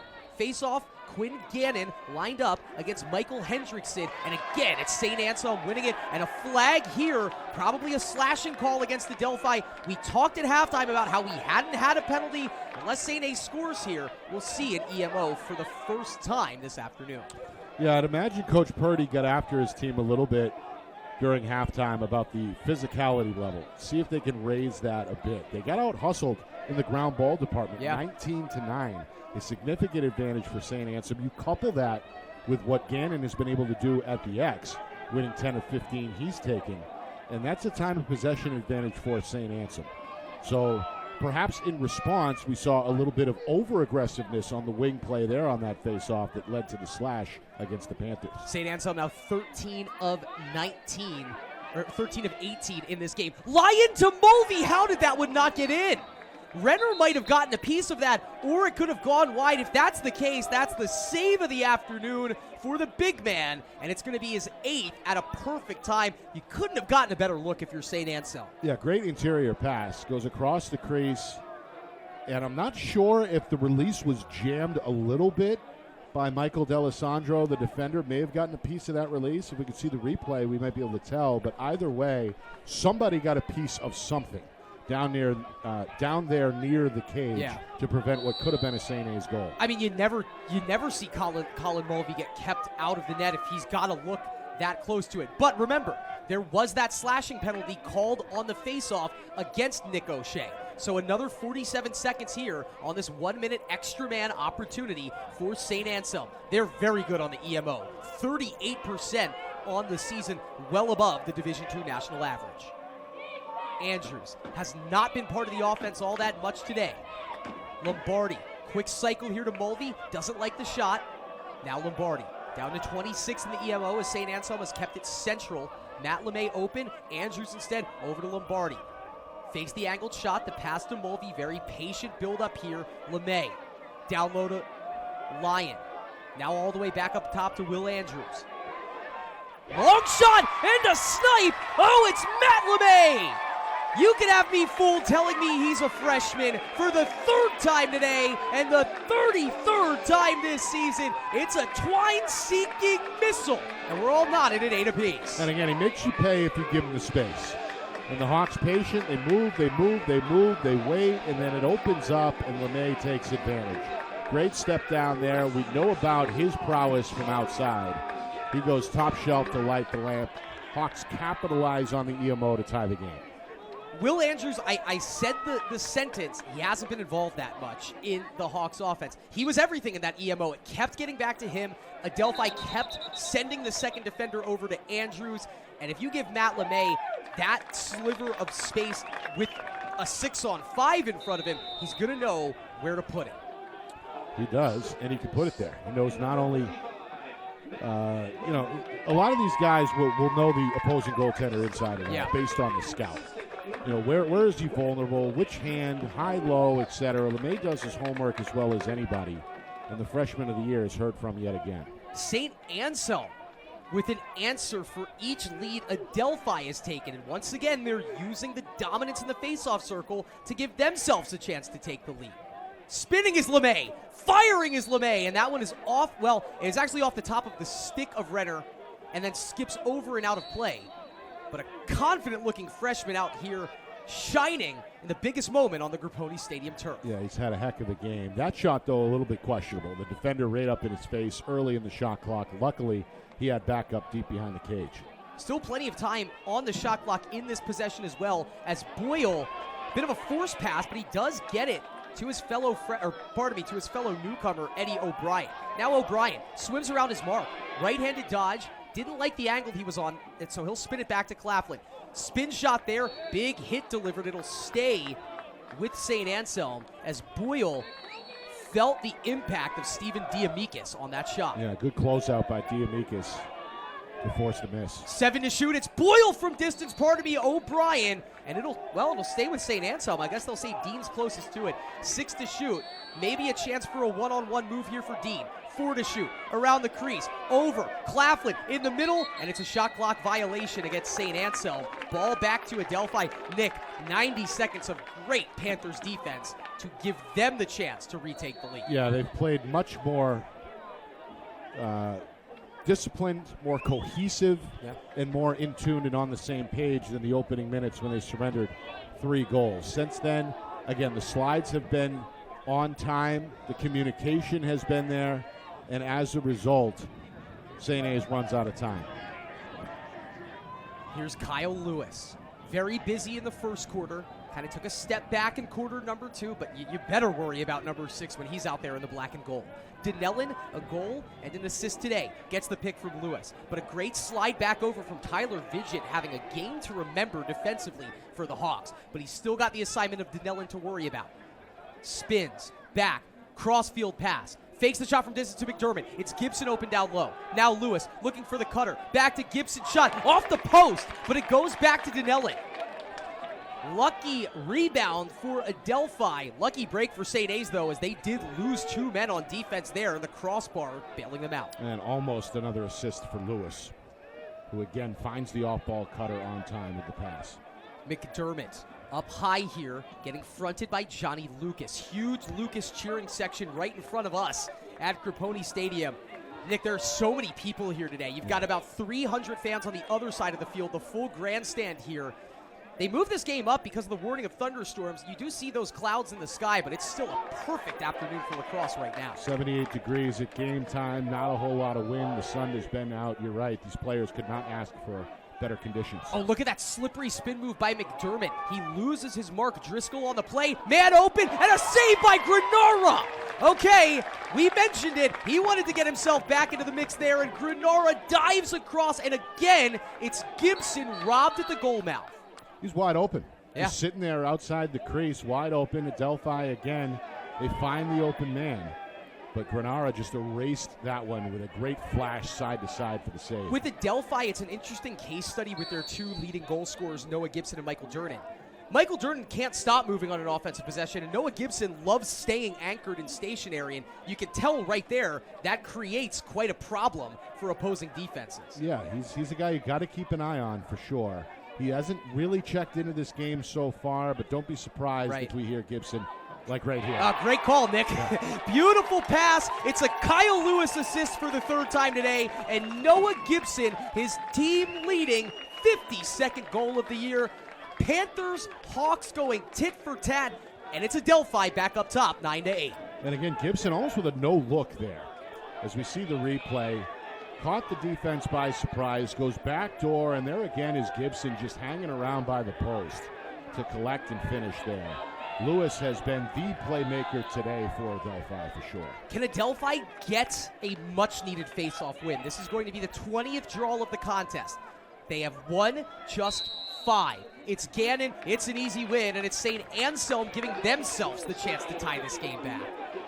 This game has had 1 2-goal lead for Adelphi. Obviously, St. A's took that 3-0 lead, but we have been at a 1-goal spread really the entire rest of the way. And it's putting a lot of strain on the Adelphi defense. We saw them put in a solid 90 seconds a moment ago to force the shot clock violation, but if they're asked to play this many possessions based on the dominance that the Hawks have had at the face-off X, fatigue may settle in later in the game. Lombardi reverses field now. It's Matt LeMay. It's been LeMay and Mulvey combining for 6 of the 9 St. Anselm goals so far today. No, pardon me, 6 of the 8. So really concentrated effort. Lombardi's got 1 looking for 2, and Renner, he saw that one all the way and floats the perfect pass in transition to Reese Bauer. Yeah, we've seen Renner try to do that. Come up with a save and then get that long outlet pass to try to spark a break. Good transition defense here by St. Anselm to get back in time to prevent that from happening. There's so much about lacrosse that in specific parts of the game mimic other sports. That's akin to like a power forward or a center grabbing a board and just instinctively knowing he's going to have a guard running up the field. And no easier way to score in basketball in transition, no easier way to score in lacrosse than in transition. Yeah, the outlet pass is underrated in both sports. Long pass from Denellen. McDermott. Oh, it's just soaked on the play by Tyler Marshall. He's having a great game on defense, number 1 in white, and he's got the clear for the Hawks. A little bit of a force there by McDermott. Not a great shooting lane early in the shot clock. And the Hawks will take that too, as now they answer with 2 possession stops in a row. And the defense, even with all of these high-powered attackmen for Adelphi, looks like the St. Anselm defenders are starting to feel some more confidence in their operation. Now let's see if the Hawks can get a quality shot on goal here. They've been few and far between so far in this third quarter as we near the midway point. Can the Hawks get a good possession here? Not necessarily a score, but a good shot on net, potentially to tie the game. Chris Claflin has taken 4 shots. None of them have been on the frame of the net. LeMay's been dialed all day. Around his mark, saved by Renner. Oh, LeMay tried to go high to low with the twister, and I don't think he was able to get it down quick enough as Renner over his 9th save of the afternoon. Yeah, that shot, I think, stayed up top, and you're right. It was designed to go low, just came out of the head a little funky. And as a result... Wow, look at that backside kayak check. It's going to be LeMay putting it on the line, forcing the turnover back to St. Anselm. Yeah, the ball and the stick come loose. Great hustle by LeMay. Doesn't quit on the play and makes it happen from behind. I call it a kayak check because it's like you're taking your stick and rowing it like an oar against the other stick. Nothing the clearing player there, Diamikis, could do. You know, he's normally back a little bit further in the defensive end for Adelphi. Both of these teams in the nitty-gritty, gotta-have-it moments, answering the bell. Andrews, well, got everything on it, missed it about 5 feet high and wide, but still 50 to shoot here for St. A's behind the net. And if you're the Hawks, you don't want to get flustered here. This defense has been formidable for Adelphi. They've seemingly gotten stronger as the game has gone on, and sometimes you can feel a sense of frustration/panic. You want to stick with the game plan here. Don't force anything early. Continue to work the ball around the perimeter and just take advantage when the shot does open up. Oh, wow, LeMay, an unforced error. Exactly not what St. Anselm was planning on there. And now with a lot of momentum, it's Gavin Herzog. Across, angled shot, and the tuck. Oh, it's perfect execution. Denellen to Durnan. And for the 5th time today, Michael Durnan finds twine. The Panthers, in a weird 3 minutes of lacrosse, finally slowing things down and then speeding it up in transition. Denellen, 59 assists on the campaign. Well, it starts with the turnover. The interception on the other end sparks the break. And then all the Hawks can do is scramble at that point. Tic-tac-toe for Adelphi. They practice this. They end up with a shot coming from 6-7 yards out on the wing, and that's too close for St. A's' taste. So great job by Adelphi turning defense into offense. Adelphi has taken 25 shots. 14 of them have been on the frame of the net. 10 of them have gotten past Finn Granara. It hasn't been a boatload of opportunities, but the opportunities they have created have been high percentage looks. And this is just a team that, you want to strip everything else away, it's a talent advantage that you don't normally see at Division II. The top, cream of the crop rising to the top. They're the national champs, and it's a veteran unit. A lot of those kids last year were a part of that championship team. They're back this year. They've suffered that early season defeat. The Hawks have had an answer. My apologies. Continue. I'm sorry about that. Well, I'm just saying sometimes when a team suffers a loss early in the year, the rest of the media kind of forgets about them for a while. Meanwhile, Adelphi has done nothing but improve from week to week. Here they are, perhaps playing their best game of the season so far on the road here in the conference championship. Yeah, it's you mentioned it. Adelphi, they lose the game by 3 to St. Anselm. The closest margin of victory they've had in all of their other games, which have all been wins, 8 goals. There you go. I mean, it's a team that's having a historic campaign. Lombardi down low, it's the Senator, and Colin Mulvey's got 30 of those bad boys on the season. The Hawks do answer back. It's Joe Lombardi to Colin Mulvey, and we got a football score on a football field. Adelphi 10, St. Anselm 9. Good patience there on that trip, as we talked about. A couple of early shots on the previous trips. This time, though, they wait until they get what they want, and that's a good look from the wing for Mulvey. Really impossible to stop from that distance. The extra pass sets that up. Hawks get a good possession to get the result. Colin Mulvey for the Hawks, Michael Durden for the Panthers. They play very similar roles. Off-ball, quick trigger, efficient angle shooters. They are having the games for their respective teams, and a huge win for Adelphi. Just their 6th backside check at a perfect time by Nate Johnson for St. Anselm. Although a chance for Adelphi to scoop the ground ball, it seemed like even money that was St. Anselm's ball. It takes a kick up again, and finally scooping it up for the Hawks is number 22, Tyler Vigent. Vigent had that early first quarter goal, but he's also made some plays defensively. That time emerges out of a crowded pack for a key ground ball for St. Anselm. Kobe Goodchild with yeoman's work out there on the loose ball, bounding around. He is first team all E10 on defense and helping out the cause. St. Anselm, they almost lost that a couple of times. It's a game of inches, but a well-earned forced turnover and a chance to answer right back. And again, ground balls. That's a category that just replies nothing but grit, hustle, and heart. Hawks nearly doubling or over-doubling the pace. LeMay from O'Brien, and Renner just gets over in time to nick that one out of the way. And again, a good shot coming from high slot there. That's certainly within his wheelhouse, even though it was a little deeper than most, 15, 16 yards, but certainly a good look on that possession as well for St. Anselm. Claflin to O'Brien. Eddie O with some room at the top of the offense. They slide it down to Boyle, all the way down to the goal mouth. Extended is Matt LeMay. Claflin.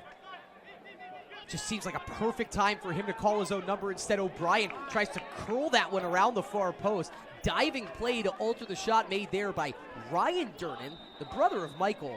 I always think this is funny, Nick. When you have 2 siblings on the same team, usually they do play offense and defense because that's the nature of growing up with your siblings and playing lacrosse. Somebody's got to be good at offense. Somebody's got to be good at defense. Well, I'll tell you what. These 2 guys have made a... We're tied. Look at the snipe from Boyle as the brilliantly laced pass from Claflin. They use Matt LeMay as the decoy. Boyle slips back. The pass goes behind LeMay, and for the first time today and the 16th time this season, Mark Boyle finding Twan.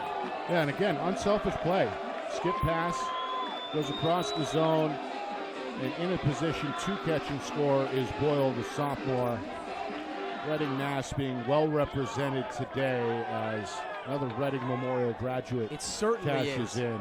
Speaking of Reading, Finn Granara, Colin Mulvey, Mark Boyle, just to name a few. There you go. It seems like when that's the approach in Division II. You got a high school, and you know a couple of the kids have made a name for themselves there. You just keep going back to that well and say, hey, it worked for Colin. It could work for you. It worked for Finn. It worked for Eddie. And it's a brilliant result for Coach Bordeaux getting all that talent out of Reading Memorial. Yeah, the Reading Rockets well represented today for sure. 2 face-off wins in a row for Adelphi. At one point, it was 15-5. So that's big for the Panthers here, as it's 2 goals in a row scored by St. Anselm off possessions that they lost the face-off on. So that's got to feel good for everyone wearing white on the far sideline here at Grapponi Stadium. Another key stretch here, Chris, the end of quarters. Yeah. It doesn't get talked about enough from a momentum standpoint. Hawks, after trailing most of the way, have come back to again tie the game. Now the onus is on Adelphi to retake the lead. Potentially, if it happens before the 4th quarter, that could sit well with the team on the sideline from a momentum perspective. Dinellen getting pushed away from the net. Lewis is there to help him out. Lewis around his mark. Fakes the shot, puts it back behind. That's Balco. No, here's Balco back at the top of the offense. A one-on-one look over to Braden Dinellin, to Durnan. Now it's McDermott. McDermott around the mark. Not going to take the left-handed shot as a patient build-up here for the Panthers, but just 14 to shoot. Dinellin goes back to the left hand. Angled shot saved by Granara. It'll check up off the post, which resets the shot clock to 60. Good defense there by St. Anselm, but they got to do it for 60 more seconds now. A break caught there by Adelphi for sure. That one a matter of inches. And it happens to go in the Panthers' favor, so they can take a little bit of a breath here and reset. McDermott has a goal today. He's been really involved, especially with the ball right around the net, looking for that extra pass. And he's going to give way here to Kyle Lewis, who, if you're an Adelphi fan, you'd never mind seeing number 6 operate by himself. Sets the screen for Dinellin. Whacked at on the play, behind the play by Lucas. Shot, it's altered on the way in. Like, it goes wide. I don't know if that was Granara that got a piece of it, but the Hawks scrambling, but they got back in the nick of time to alter that Dinellin shot. Well, I'll tell you what, Johnny Lucas, who's just a freshman, has played a pretty good game here. We haven't called his name much, but he's been out there, and he shadowed Dinellin and some of these other guys pretty well. That's off the crossbar by Kyle Lewis, and the ball back to St. Anselm after he stepped in the crease. Yeah, he's a phenomenal freshman, Nick. Freshman team, first team all-freshman, and just third team all NE10 as a defender in his first year in the conference. Came up with the ground ball there a moment ago as well. Yeah, you could see he's a culture guy. He fits in with some of the older veterans and certainly has contributed all season. You mentioned play at the end of quarters. Yeah. Twice Adelphi scored in the final minute, in the first quarter and in the second quarter. Now it's the Hawks with a chance to do the same thing and give themselves a lead before the final quarter. Lombardi to LeMay, and Renner answers the bell. That's a difficult save because everyone's trending behind him. There's traffic in front, and now Adelphi running the field with a chance to take the lead before the end of the quarter. Bauer, over, fake pass. It's Falco. Shot goes just wide as Frank Falco is a regular contributor to this Adelphi offense. He almost found one with 2 seconds left. Yeah, I haven't seen much of him today, but certainly made a case for a great play there at the end of the quarter. Still some time here on this clock, 1.7, but not a bad job by Falco to force the issue. Dinellin's got 59 assists on the campaign. He was thinking of a way to get number 60. Instead, fitting that this game is tied heading in to the fourth quarter. They're both ranked number 4 in the nation in the most recent USILA poll. Co-number 4s. Number 1, St. Anselm. Number 2, Adelphi. Tied at 10. We will crown the Northeast 10 Conference Championship, and we'll do it in about 20 minutes of real time. He's Nick Anastas. I'm Chris Del Sordo. You are watching the 2025 Northeast 10 Men's Lacrosse Conference Championship fourth quarter coming up right after this.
The NE10 Pro Sports are proud to announce the launch of Pro College, a destination to stream and follow nearly 12,000 Division 1, 2, and 3 games from 12 NCAA conference partners through leading web, mobile, and connected TV applications.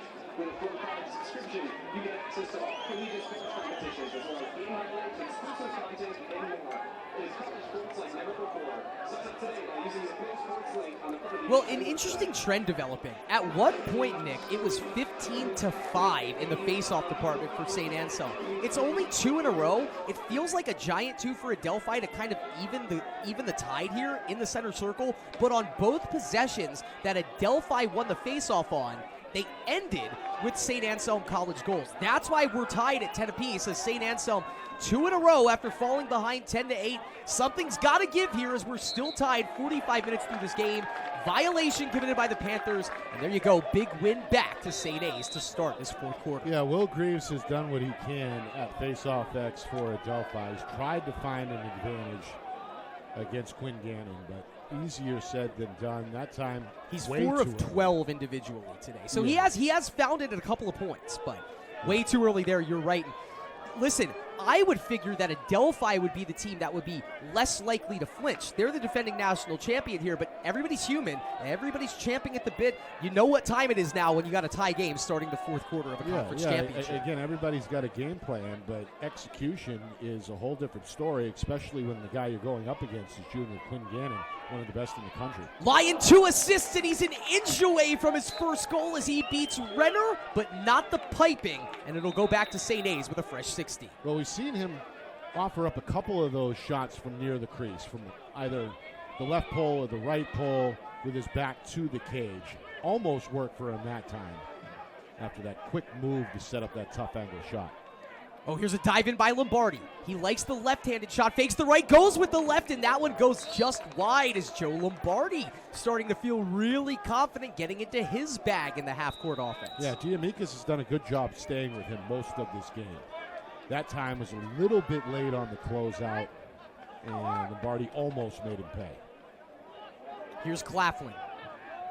Not his best performance today. 5 shots, none of them on the frame of net. That's a brilliantly thought out pass to Andrews. Will Andrews not ready for it, and the ground ball scooped up by Reese Bauer. Yeah, had Andrews been able to complete the catch, he probably has a pretty good shot there. Right. Off the curl coming up at the top of the crease, but not sure if the pass was a little behind or if Andrews just may have taken his eye off the ball. 4 goals for Colin Mulvey, 3 for Matt LeMay, 1 apiece for Joe Lombardi, Mark Boyle, and Tyler Vigent. For Adelphi, 5 goals for Dernan, 1 for Balco, 1 for McDermott, 1 for Lewis, 1 for Gibson, and 1 for Braden Dinellen. And again, a big theme of this game is, as we have talked about, is the ability of both teams to stay out of the penalty box. Just 1 flag, 1 penalty so far combined. Dinellen showing you the shiftiness. Gibson with some good hands to keep that possession alive for Adelphi. But they haven't gotten it into the part of the field that you want to see it if you're the Panthers. And here's Gibson far away from the net. Thinking long shot. Around his mark. Oh, that is power personified as Noah Gibson slowed it down to speed it back up. A rifle finish, his second of the game, and his team leading 53rd of the campaign. Well, Gibson, a New York native, but not from Long Island. He's from upstate, western New York, Rochester area, and a transfer from St. Rose. Again, he's crafty and quicker than he looks as he made a move to his left there. Defender never quite caught up. And as a result, eventually finds the shooting angle he liked there on the wing. Stays upstairs, and Adelphi's back out in front. Wait, the transfer portal plays such a big role in Division II lacrosse. That story, that's a different situation, right? Noah Gibson's on a team at a school that closes down. Right. Now, those players were offered a chance to early transfer. Gibson takes advantage of it. In 2 years now, he has become quite the goal scorer, and what a time for it. He was quiet in the first half. 2 big ones now, and the Panthers have the lead again. Yeah, and again, he's one of those crafty veterans that if you shut him down for 1 half, chances are he's going to come back with a vengeance in the second half, and we're starting to see that here on the road. Dernan and Gibson coming into action with 94 goals. Yeah, they've combined for 7 more and 7 of the 11 Panthers goals today. Yeah, not a bad landing spot for Gibson, finding a home with the national champs. Here's Matt LeMay. Hawks quickly working it back to Claflin. Claflin flutters in, and a save by Renner. You gotta be kidding me!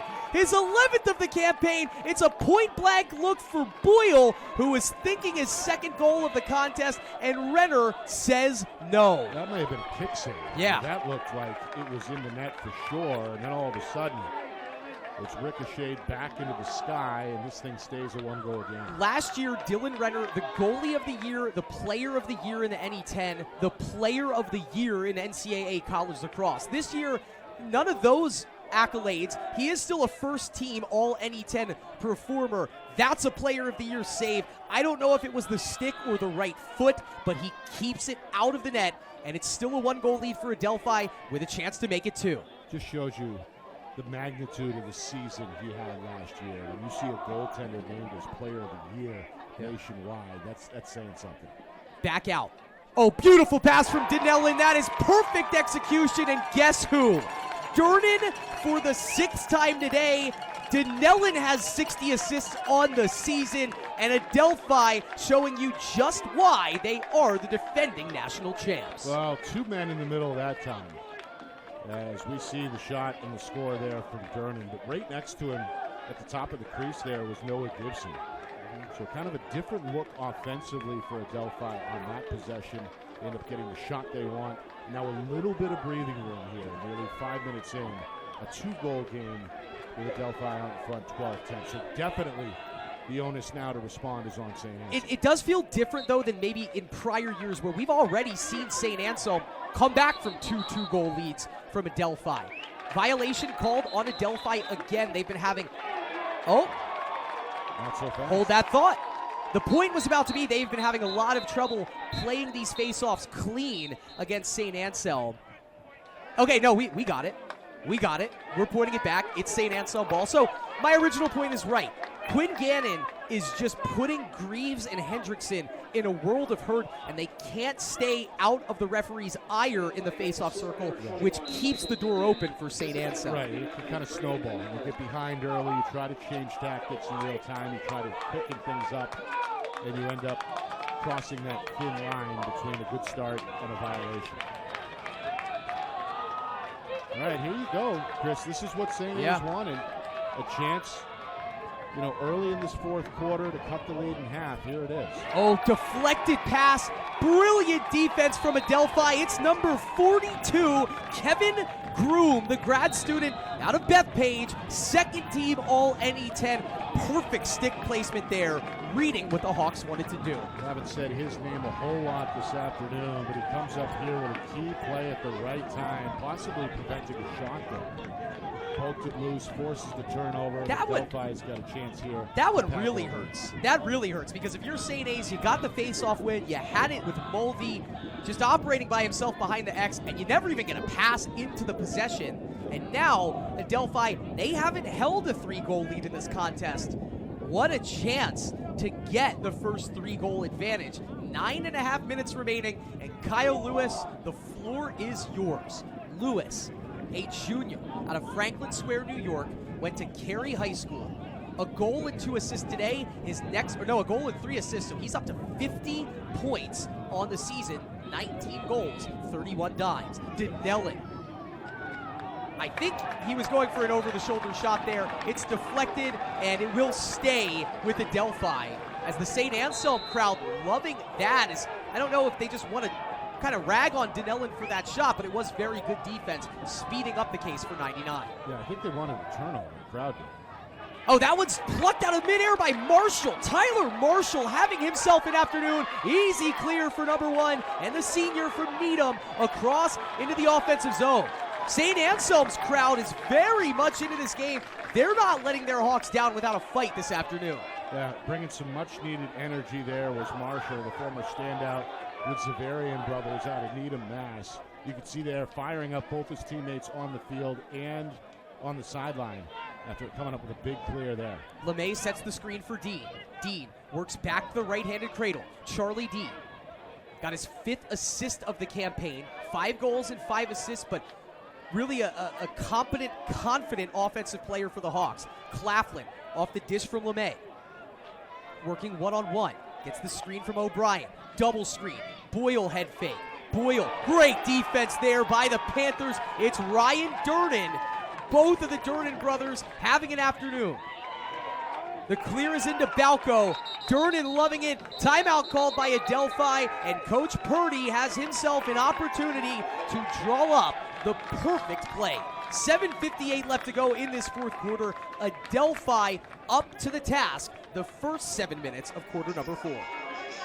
Meanwhile, the Hawk attack has gone a little sluggish, a little stagnant over the last couple of trips. Not a whole lot of passes, not a whole lot of movement, a lot of one-on-one. And the result, 2 straight turnovers that have hurt the Hawks here at the wrong time. So a good timeout here by Coach Purdy. You've got possession. The club's got a 2-goal lead. You seemingly have momentum as well. A chance to capitalize here would improve the lead to 3 goals for the first time today. So a big possession coming up. Coach Purdy, a veteran, obviously sensed that. Good timeout here, I think. Even though his team has the lead, good timeout at this juncture. You can see him, he needed it. He left the coach's box, ran 10 yards down the sideline, got the attention of the officials. When you look at the way Adelphi took care of business last season, it wasn't like this season. This season had the potential to be a historic Division II year if it wasn't for the loss to St. Anselm. Last year was a game riddled with close wins for Adelphi. Twice they had to beat St. Anselm by 1 goal. They were trailing in the fourth quarter of the national championship game. They win that game 12-10.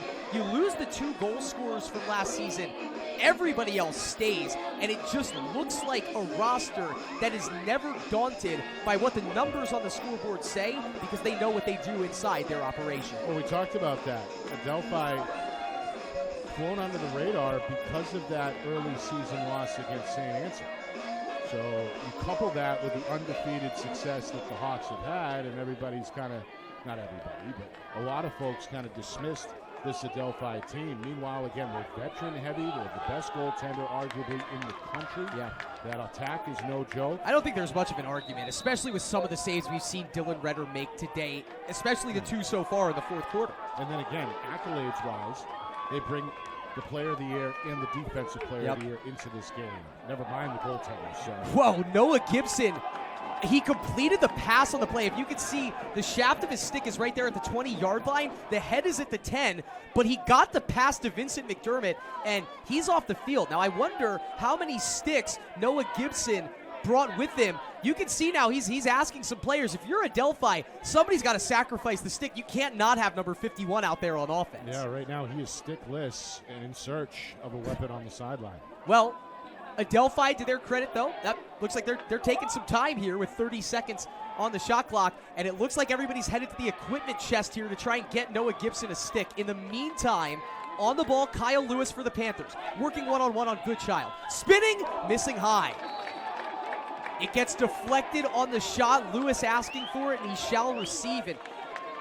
The fear that Kyle Lewis creates when he is driving somewhere with the ball, it looked like he was going to spin over his left shoulder. He goes extra distance away from the net to spin off the right shoulder.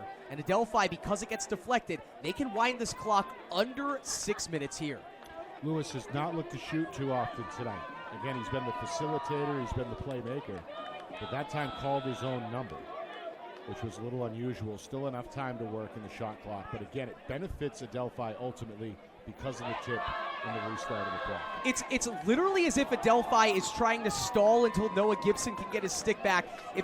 I don't know if the cameras are picking this up right now. It is a 3-man operation trying to screw the head of the stick back on for Noah Gibson as he waits right near the substitution box. We're down to 19 on the shot clock. Adelphi is okay with this, though. Yeah. They've got a 2-goal lead. They're going to use as much clock per possession moving forward as they can.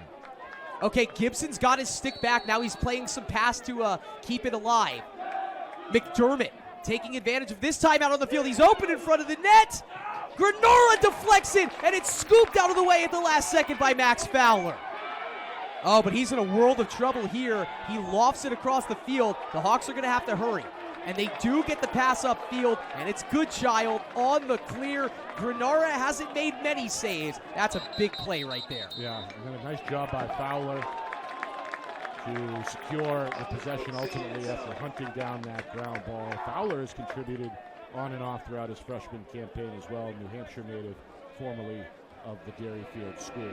Timely timeout here by Coach Bordeaux. 5:47 left to go. Nick, this might be our last chance to catch our breath, so let's take a quick break. 5:47 left in the 2025 NE10 Men's Lacrosse Conference Championship game. Adelphi 12, St. Anselm 10. The conclusion after this break on Flow College Sports.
We're back here at Capone Stadium. I'm Chris Del Sordo. He is Nick Anastas. And Nick, you mentioned it.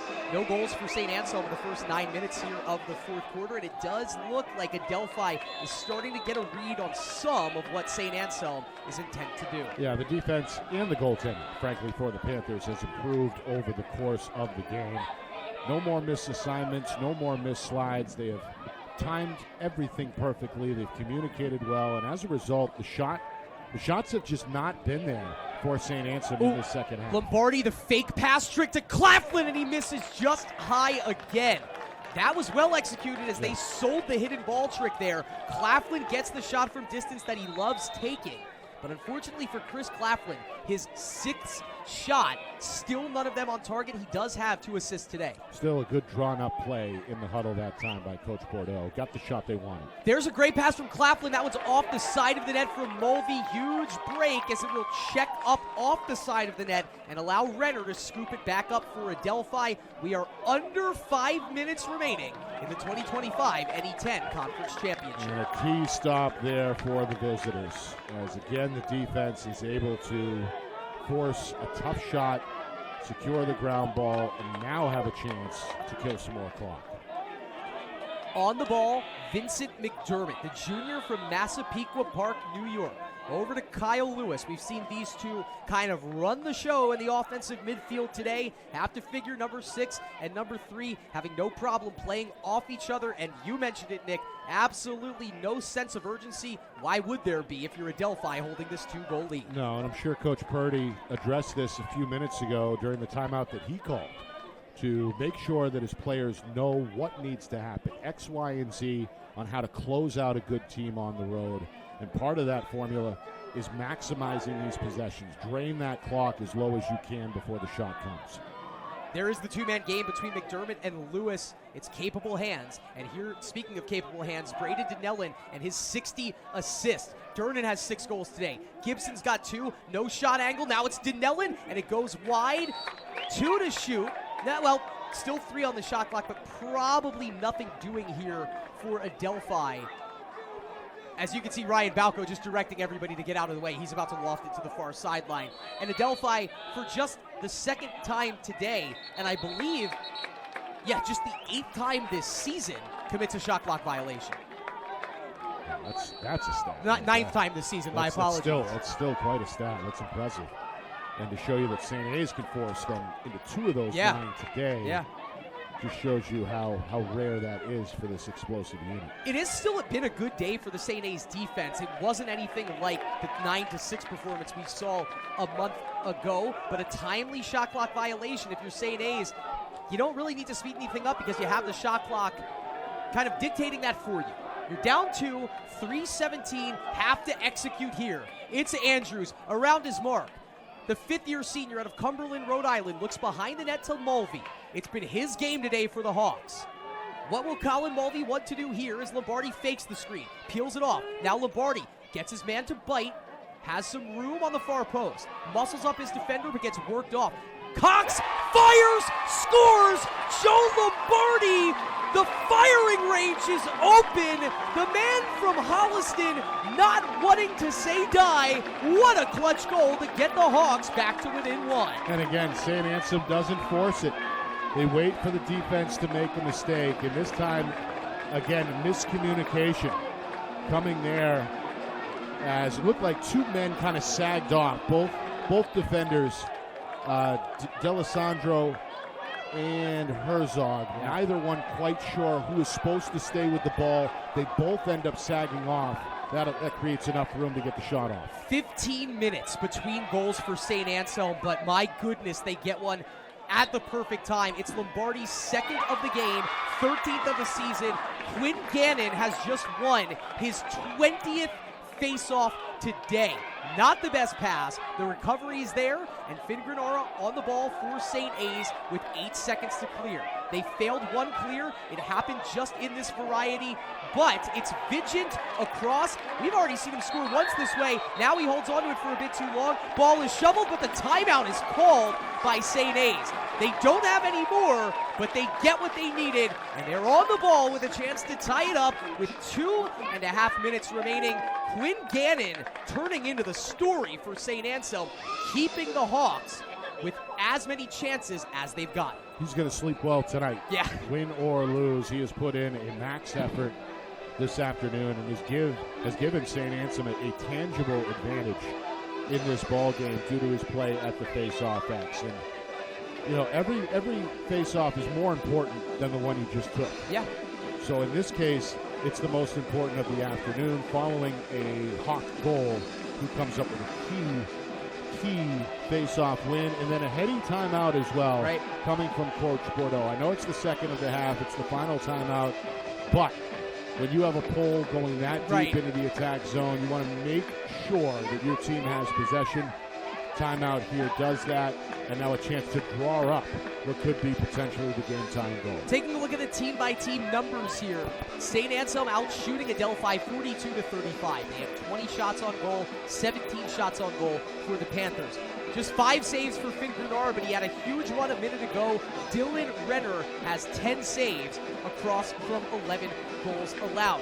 He doesn't look like the Superman that we normally think of him to be. He has gotten beat 11 times, and I think that is the reason why this looks to be such a confident, fired-up St. Anselm bunch on the sideline. Well, we've seen a number of momentum swings here. It's a game of runs, as we know, but that last goal, you could feel it. The crowd is back involved. The sideline is hyped up once again. And a couple of things happen in sequence that give St. A's a chance to tie the game. You look at the attendance number here, and St. Anselm averages 314 fans a game. There's at least 700 people at Grapponi Stadium, and so many of them making noise for the St. Anselm Hawks this afternoon. I would say higher than that. Just given, maybe in the grandstands, you're right, but again, yeah, that's true. The far side of the field is as packed as we've seen it. Almost end zone to end zone there. A couple of layers deep.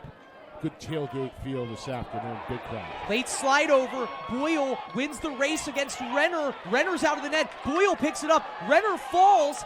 Boyle tried to shovel it over, and it gets scooped up by Adelphi. A wild run of play with the Hawks trying to take advantage of the goalie out of the net. Might lead to a goal on the other end. Falco gives it to him.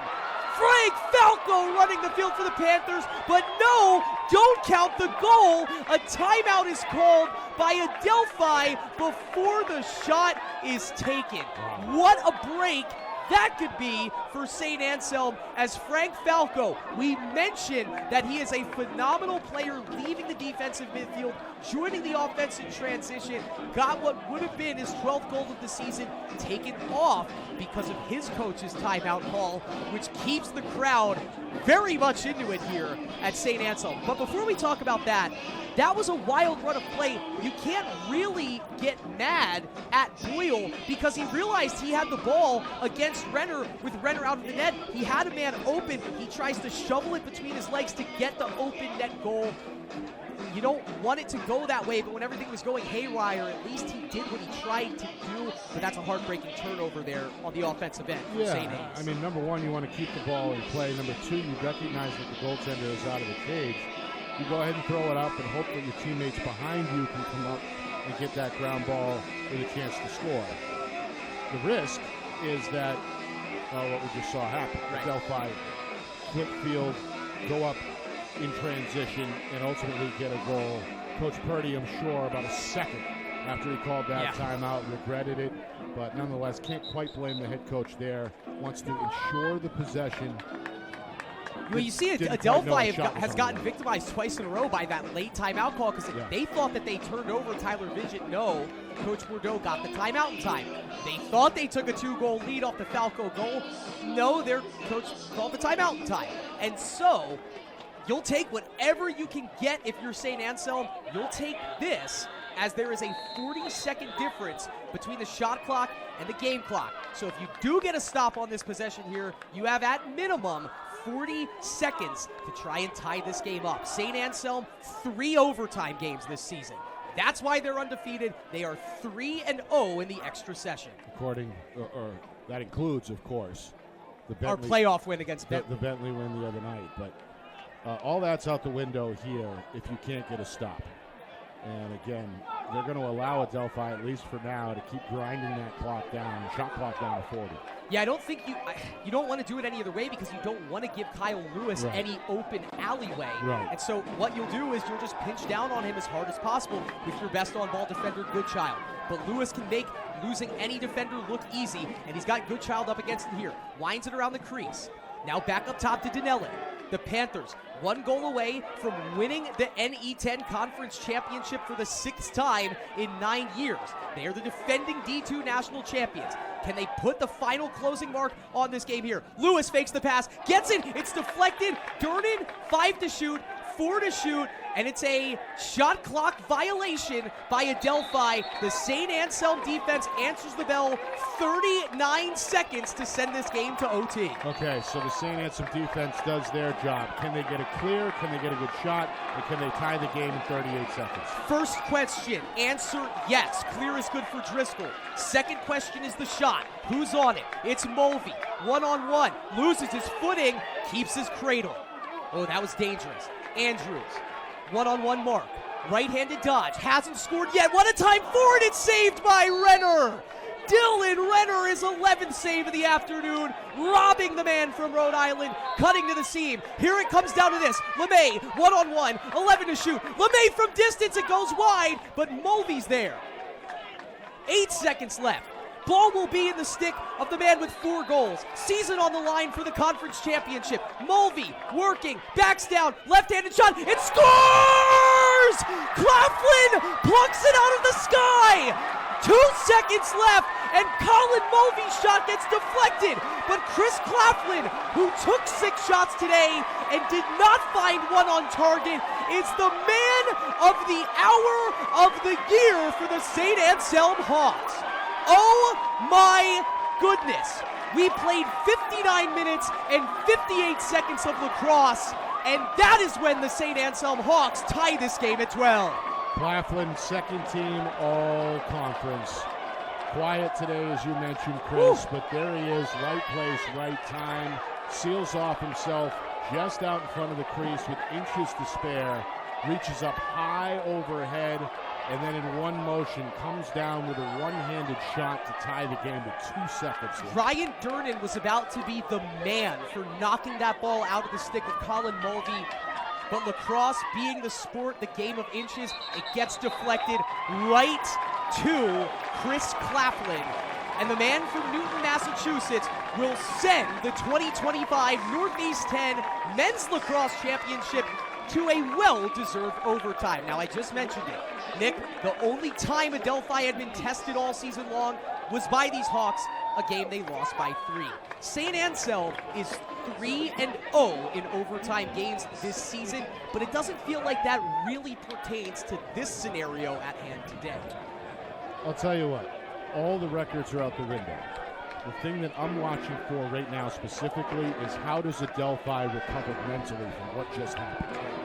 Surrendering what was almost a cemented NE10 title, ready to celebrate, getting ready for that ride home. Right. And now you've got to go lace it up and get after it yet again with the momentum on the other side. How does Adelphi respond to that goal with 2 seconds remaining? Another thing to consider, the face-off numbers all the way in the direction of the St. Anselm Hawks. 22 of 28 on the day. Quinn Gannon has won 20 of them. Graves with 4 wins, Hendrickson with 2 wins, and you start off overtime with a draw. They're having this conversation now to cover the OT rules and figure out which direction each team will shoot. Fans, here's what you need to know. If you score, you win the championship. If you don't score, you got a long break until the NCAA tournament starts next week. There will be 4 minutes on the clock. Consider it a 4-minute half before you go into the next overtime, and each team gets 1 more timeout than they had. Both teams depleted all their timeouts, so both teams now will have 1 timeout at their disposal. Nick, I knew this was going to be a good game. I didn't bargain for this. and you know, there's got to be a winner somehow this afternoon, and I don't know how any NCAA tournament game could potentially live up to the drama that we saw. Real quick, St. Anselm came back from 3 separate 2-goal differentials that never happens to Adelphi. There's a lot of things mentally that could be working against the Panthers right now. Yeah, again, the question is how do they respond facing this type of adversity, especially on the road against an undefeated team, the only team that you lost to this season. How do you respond after a devastating sequence there at the end of regulation? Normally, overtime is quite a nerve-wracking time. It's a party here at Grapponi Stadium. Yep. The Hawks fans all on their feet. They will go left to right in this first overtime period. That's north to south. Adelphi working south to north. It's Hendrickson, who is 2 for 6 today in the face-off circle on Gannon. Good early push for Adelphi, but it's the Hawks on the ball, and with it is Colby Goodchild. Goodchild, the first team all-defensive player into the zone. St. Anselm takes the timeout. They want to call their own number and end this thing right now. Yeah, that's an interesting choice here by Coach Bordeaux. Interesting with a capital on. His first and final timeout here, but he senses it. He knows which way the wind is blowing right now, and that is in his team's direction. They have the momentum, they have the enthusiasm, they have the confidence right now to go and get it done. Why not call a timeout, draw up a play, see if we can get out of here early before Adelphi has a chance to even touch the ball on their side of the field. The Northeast 10 is, without question, the class of Division II lacrosse. People pay attention because it's tournament time. There kind of is like a Big 20 in Division II Conference lacrosse. I'm sure everyone knows this game's happening right now. I don't think anybody's going to believe the way that it's unfolded. And regardless of how this ends, these are going to be two teams feeling very good about themselves when it comes into conference play. But what could it do for St. Anselm knowing that you were as close as you've ever been to an NCAA tournament title last year, making it to the semifinals? You lost to these guys 3 times. What kind of seed could it plant if you take the first of both matchups this year? Well, the longer this thing goes undefeated, I'm talking about the campaign, the more confidence this team gains in the process. Yeah. That's why every overtime win they come away with, you're a little more confident going into the next game. This one would be the biggest game so far. A chance to beat Adelphi for the second time, secure an undefeated season, and potentially host the NCAA tournament, at least the Northeast region. I mean, this team continues to accomplish, and reset goals seemingly every week. Matt LeMay on the ball. He has 3 goals today. He hasn't scored in the past 30 minutes of lacrosse. Where are the Hawks going to go? Lombardi had the big goal to make it 12-11. Now he looks in the direction of Matt LeMay. LeMay in his freshman campaign averaging over 2.5 goals a game now. Boyle, little chop step, not a lot of room created, and it's Andrews. Will Andrews has 2 of the 3 overtime winners for the Hawks this season. Mulvey got the one last time out against Bentley. And here's the Senator. 1-on-1 mark. Lombardi sets the screen. I don't know if Mulvey wants it. Double screen. Mulvey keeps it alive, and they'll reset to Claflin. Over to LeMay. Another screen. LeMay thinking about the shot from distance. Really good on-ball defense there by Durnan. Yep, and a good switch off the pick. Yeah, Durnan is playing very well, especially as this game has gotten further along. It seems like he's understood the St. Anselm philosophical approach. Yeah, a lot of ball screens, a lot of pick and pop. And the Hawks still far away from the net here. LeMay drives in, low shot, it misses high. It'll stay with St. Anselm with 9 to shoot. Good job so far by Adelphi, communicating well, switching well. Can the Hawks get a quick look here with 9 to shoot? Claflin's going to have to wind it over to the hash. 9 seconds. Claflin scored the game-tying goal with 2 seconds left in regulation. From distance, and Renner lost it after making the save, but gets it back in the crease. LeMay almost got a trickler to win the game.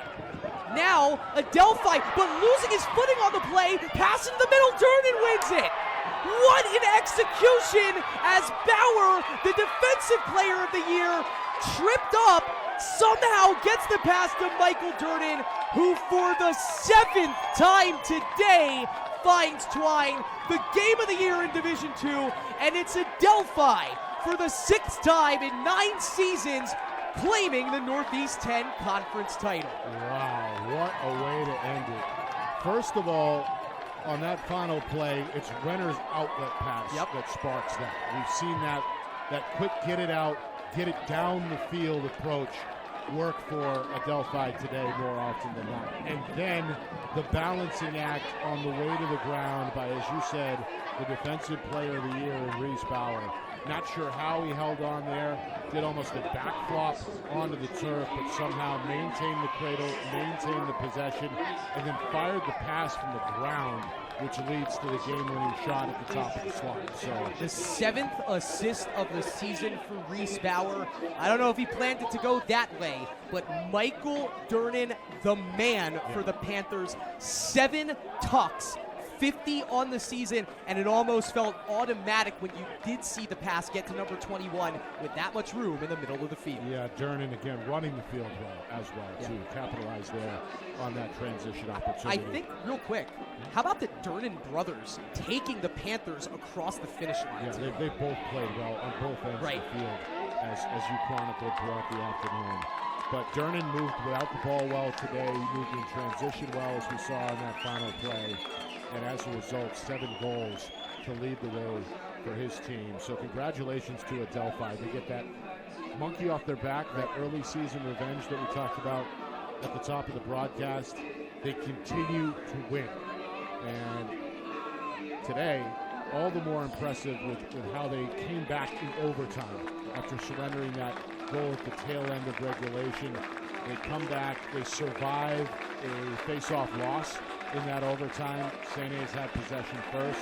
They get the stop, they get the transition goal, and they get out of here with a win and another conference championship. Worth remembering, if you're following from the perspective of St. Anselm, the season is over for neither of these teams. St. Anselm, with this performance particularly, will leave a lasting impression on the selection committee.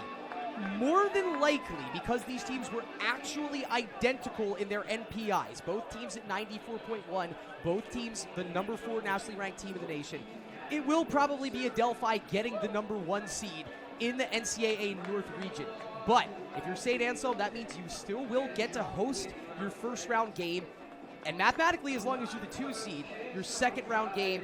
And then you probably got a trip to Long Island in you if you make it that far. So this split season series very well could still have a tiebreaker in front of it. It could. Now, the question is, how does the field shape up? We're going to find that out over the course of the weekend. But no matter who the draw is, and no matter what the round is, coming up, it's the best of the best regardless. So nothing is guaranteed beyond that first round game for either of these teams. Final look at the numbers here. St. Anselm outshoots Adelphi by 11, 48-37. 5 more shots on goal. There was 1 penalty the Hawks did convert in that extra man opportunity. This is where it really stings. St. Anselm scooped up 17 more ground balls than Adelphi, 38-21. They win 23 of the 30 faceoffs in this game, but yet Dylan Renner answering the bell in the form of 12 saves, and if you want to count hockey assists, like 2 hockey assists on the outlet passes, including the one on the game winner. One final look at the individual numbers. Michael Durnin, 7 goals on 8 shots for Adelphi. 2 goals for Noah Gibson. 1 for Ryan Balco, Vincent McDermott, Kyle Lewis, and Braden Dinellin. But where Braden Dinellin and Kyle Lewis did not contribute with the goals, 3 assists apiece, and you were just always worried about number 6 and number 99. Yeah, they played well today. No question about that. And they deserve all the accolades that they've gotten and all that they may receive. And again, let's not overlook the fact that to this point, St. Anselm has had a really historic season. Yes. Winning the conference championship, the regular season conference championship outright for the first time, at least by themselves, going undefeated for the first time. They get the coach of the year in conference. They get the freshman of the year in conference. And again, still potentially more success to come in the upcoming NCAA tournament. But again, taking a loss like this in this magnitude, going to be tough for these Hawks. They'll rebound, they'll refocus, and should put forth another good effort in the upcoming tournament. Final run through the Hawks' individual numbers. Colin Mulvey, 4 goals, 1 assist. Matt LeMay, a hat trick. Wrapping up his freshman season in the Northeast 10 with 33 goals in 14 games. That's a player that is just going to be a welcome staple to this Hawks team. for years to come. 2 goals and an assist for Joe Lombardi. He was kind of captain clutch for the Hawks in the fourth quarter. A goal for Mark Boyle, a goal for Tyler Vigent, a goal and 2 assists for Chris Claflin. The play of the year for Chris Claflin, but 5 saves across from 13 goals allowed from Finn Granara. That has to do with the opponent that he was up against, but you have to think that that's going to sneak in the head of number 16 ever so slightly, wondering about that NCAA tournament opponent. Yeah, and again, both these teams will reflect on what happened tonight, get a good night rest, probably take a day off tomorrow being a Sunday, and then get right back at it, refocus, refresh, new goal in sight come Monday in the NCAA tournament. That bracket is announced.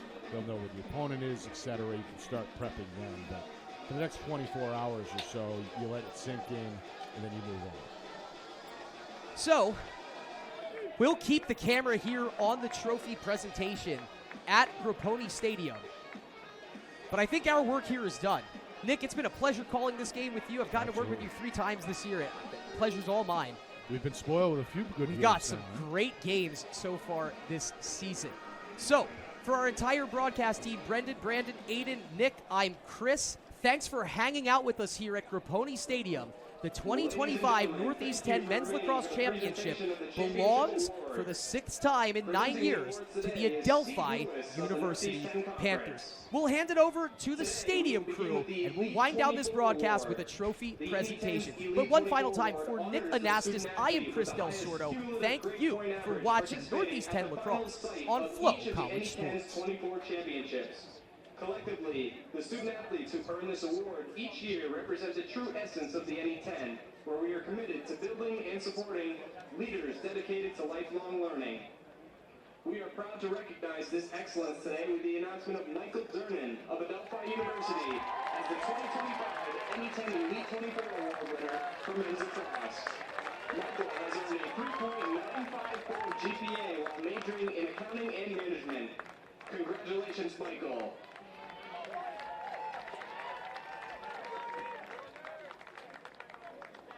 And now, the announcement of the 2025 Northeast 10 Men's Lacrosse All-Championship Team. When your name is announced, please proceed to the field and remain until all have been announced.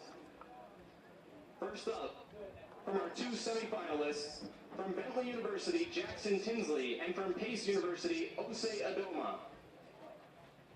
And now, 2 players from the finalists, St. Anselm Hawks. Number 6, Colin Mulvey, and number 21, Colby Gottschall.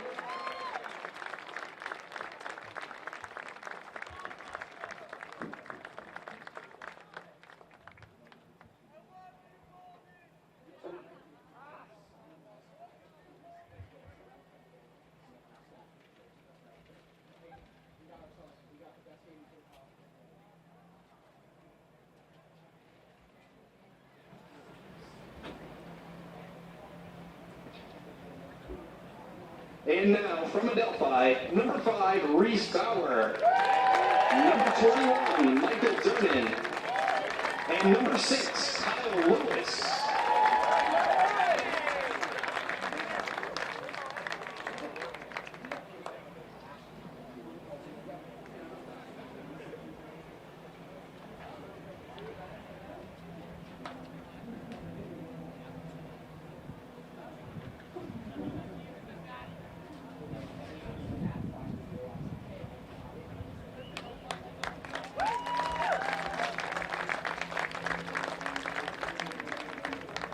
Ladies and gentlemen, the 2025 Men's Lacrosse All-Championship Team.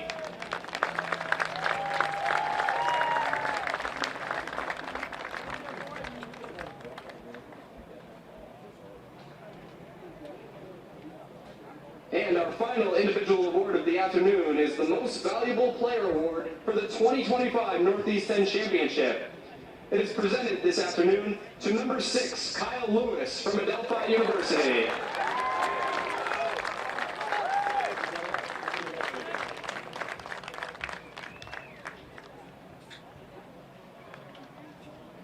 Congratulations to these outstanding student athletes from both teams.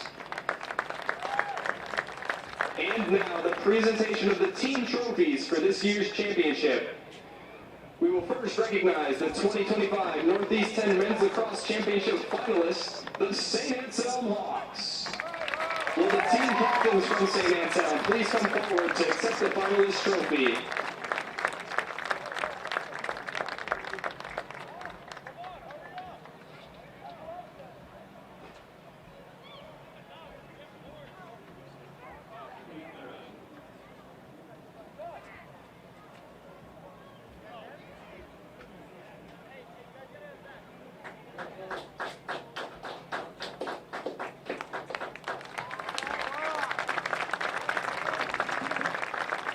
And now the 2025 NE10 Men's Lacrosse Champions, the Adelphi University Panthers.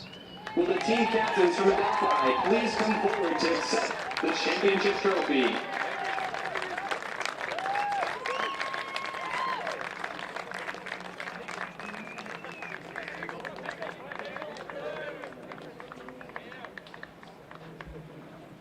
Congratulations to both St. Anselm and Adelphi for outstanding seasons and performances at the 2025 Northeast 10 Conference Men's Lacrosse Championship. Ladies and gentlemen, thank you for your support of NE10 Men's Lacrosse and the conference's outstanding student athletes. Please drop one safely.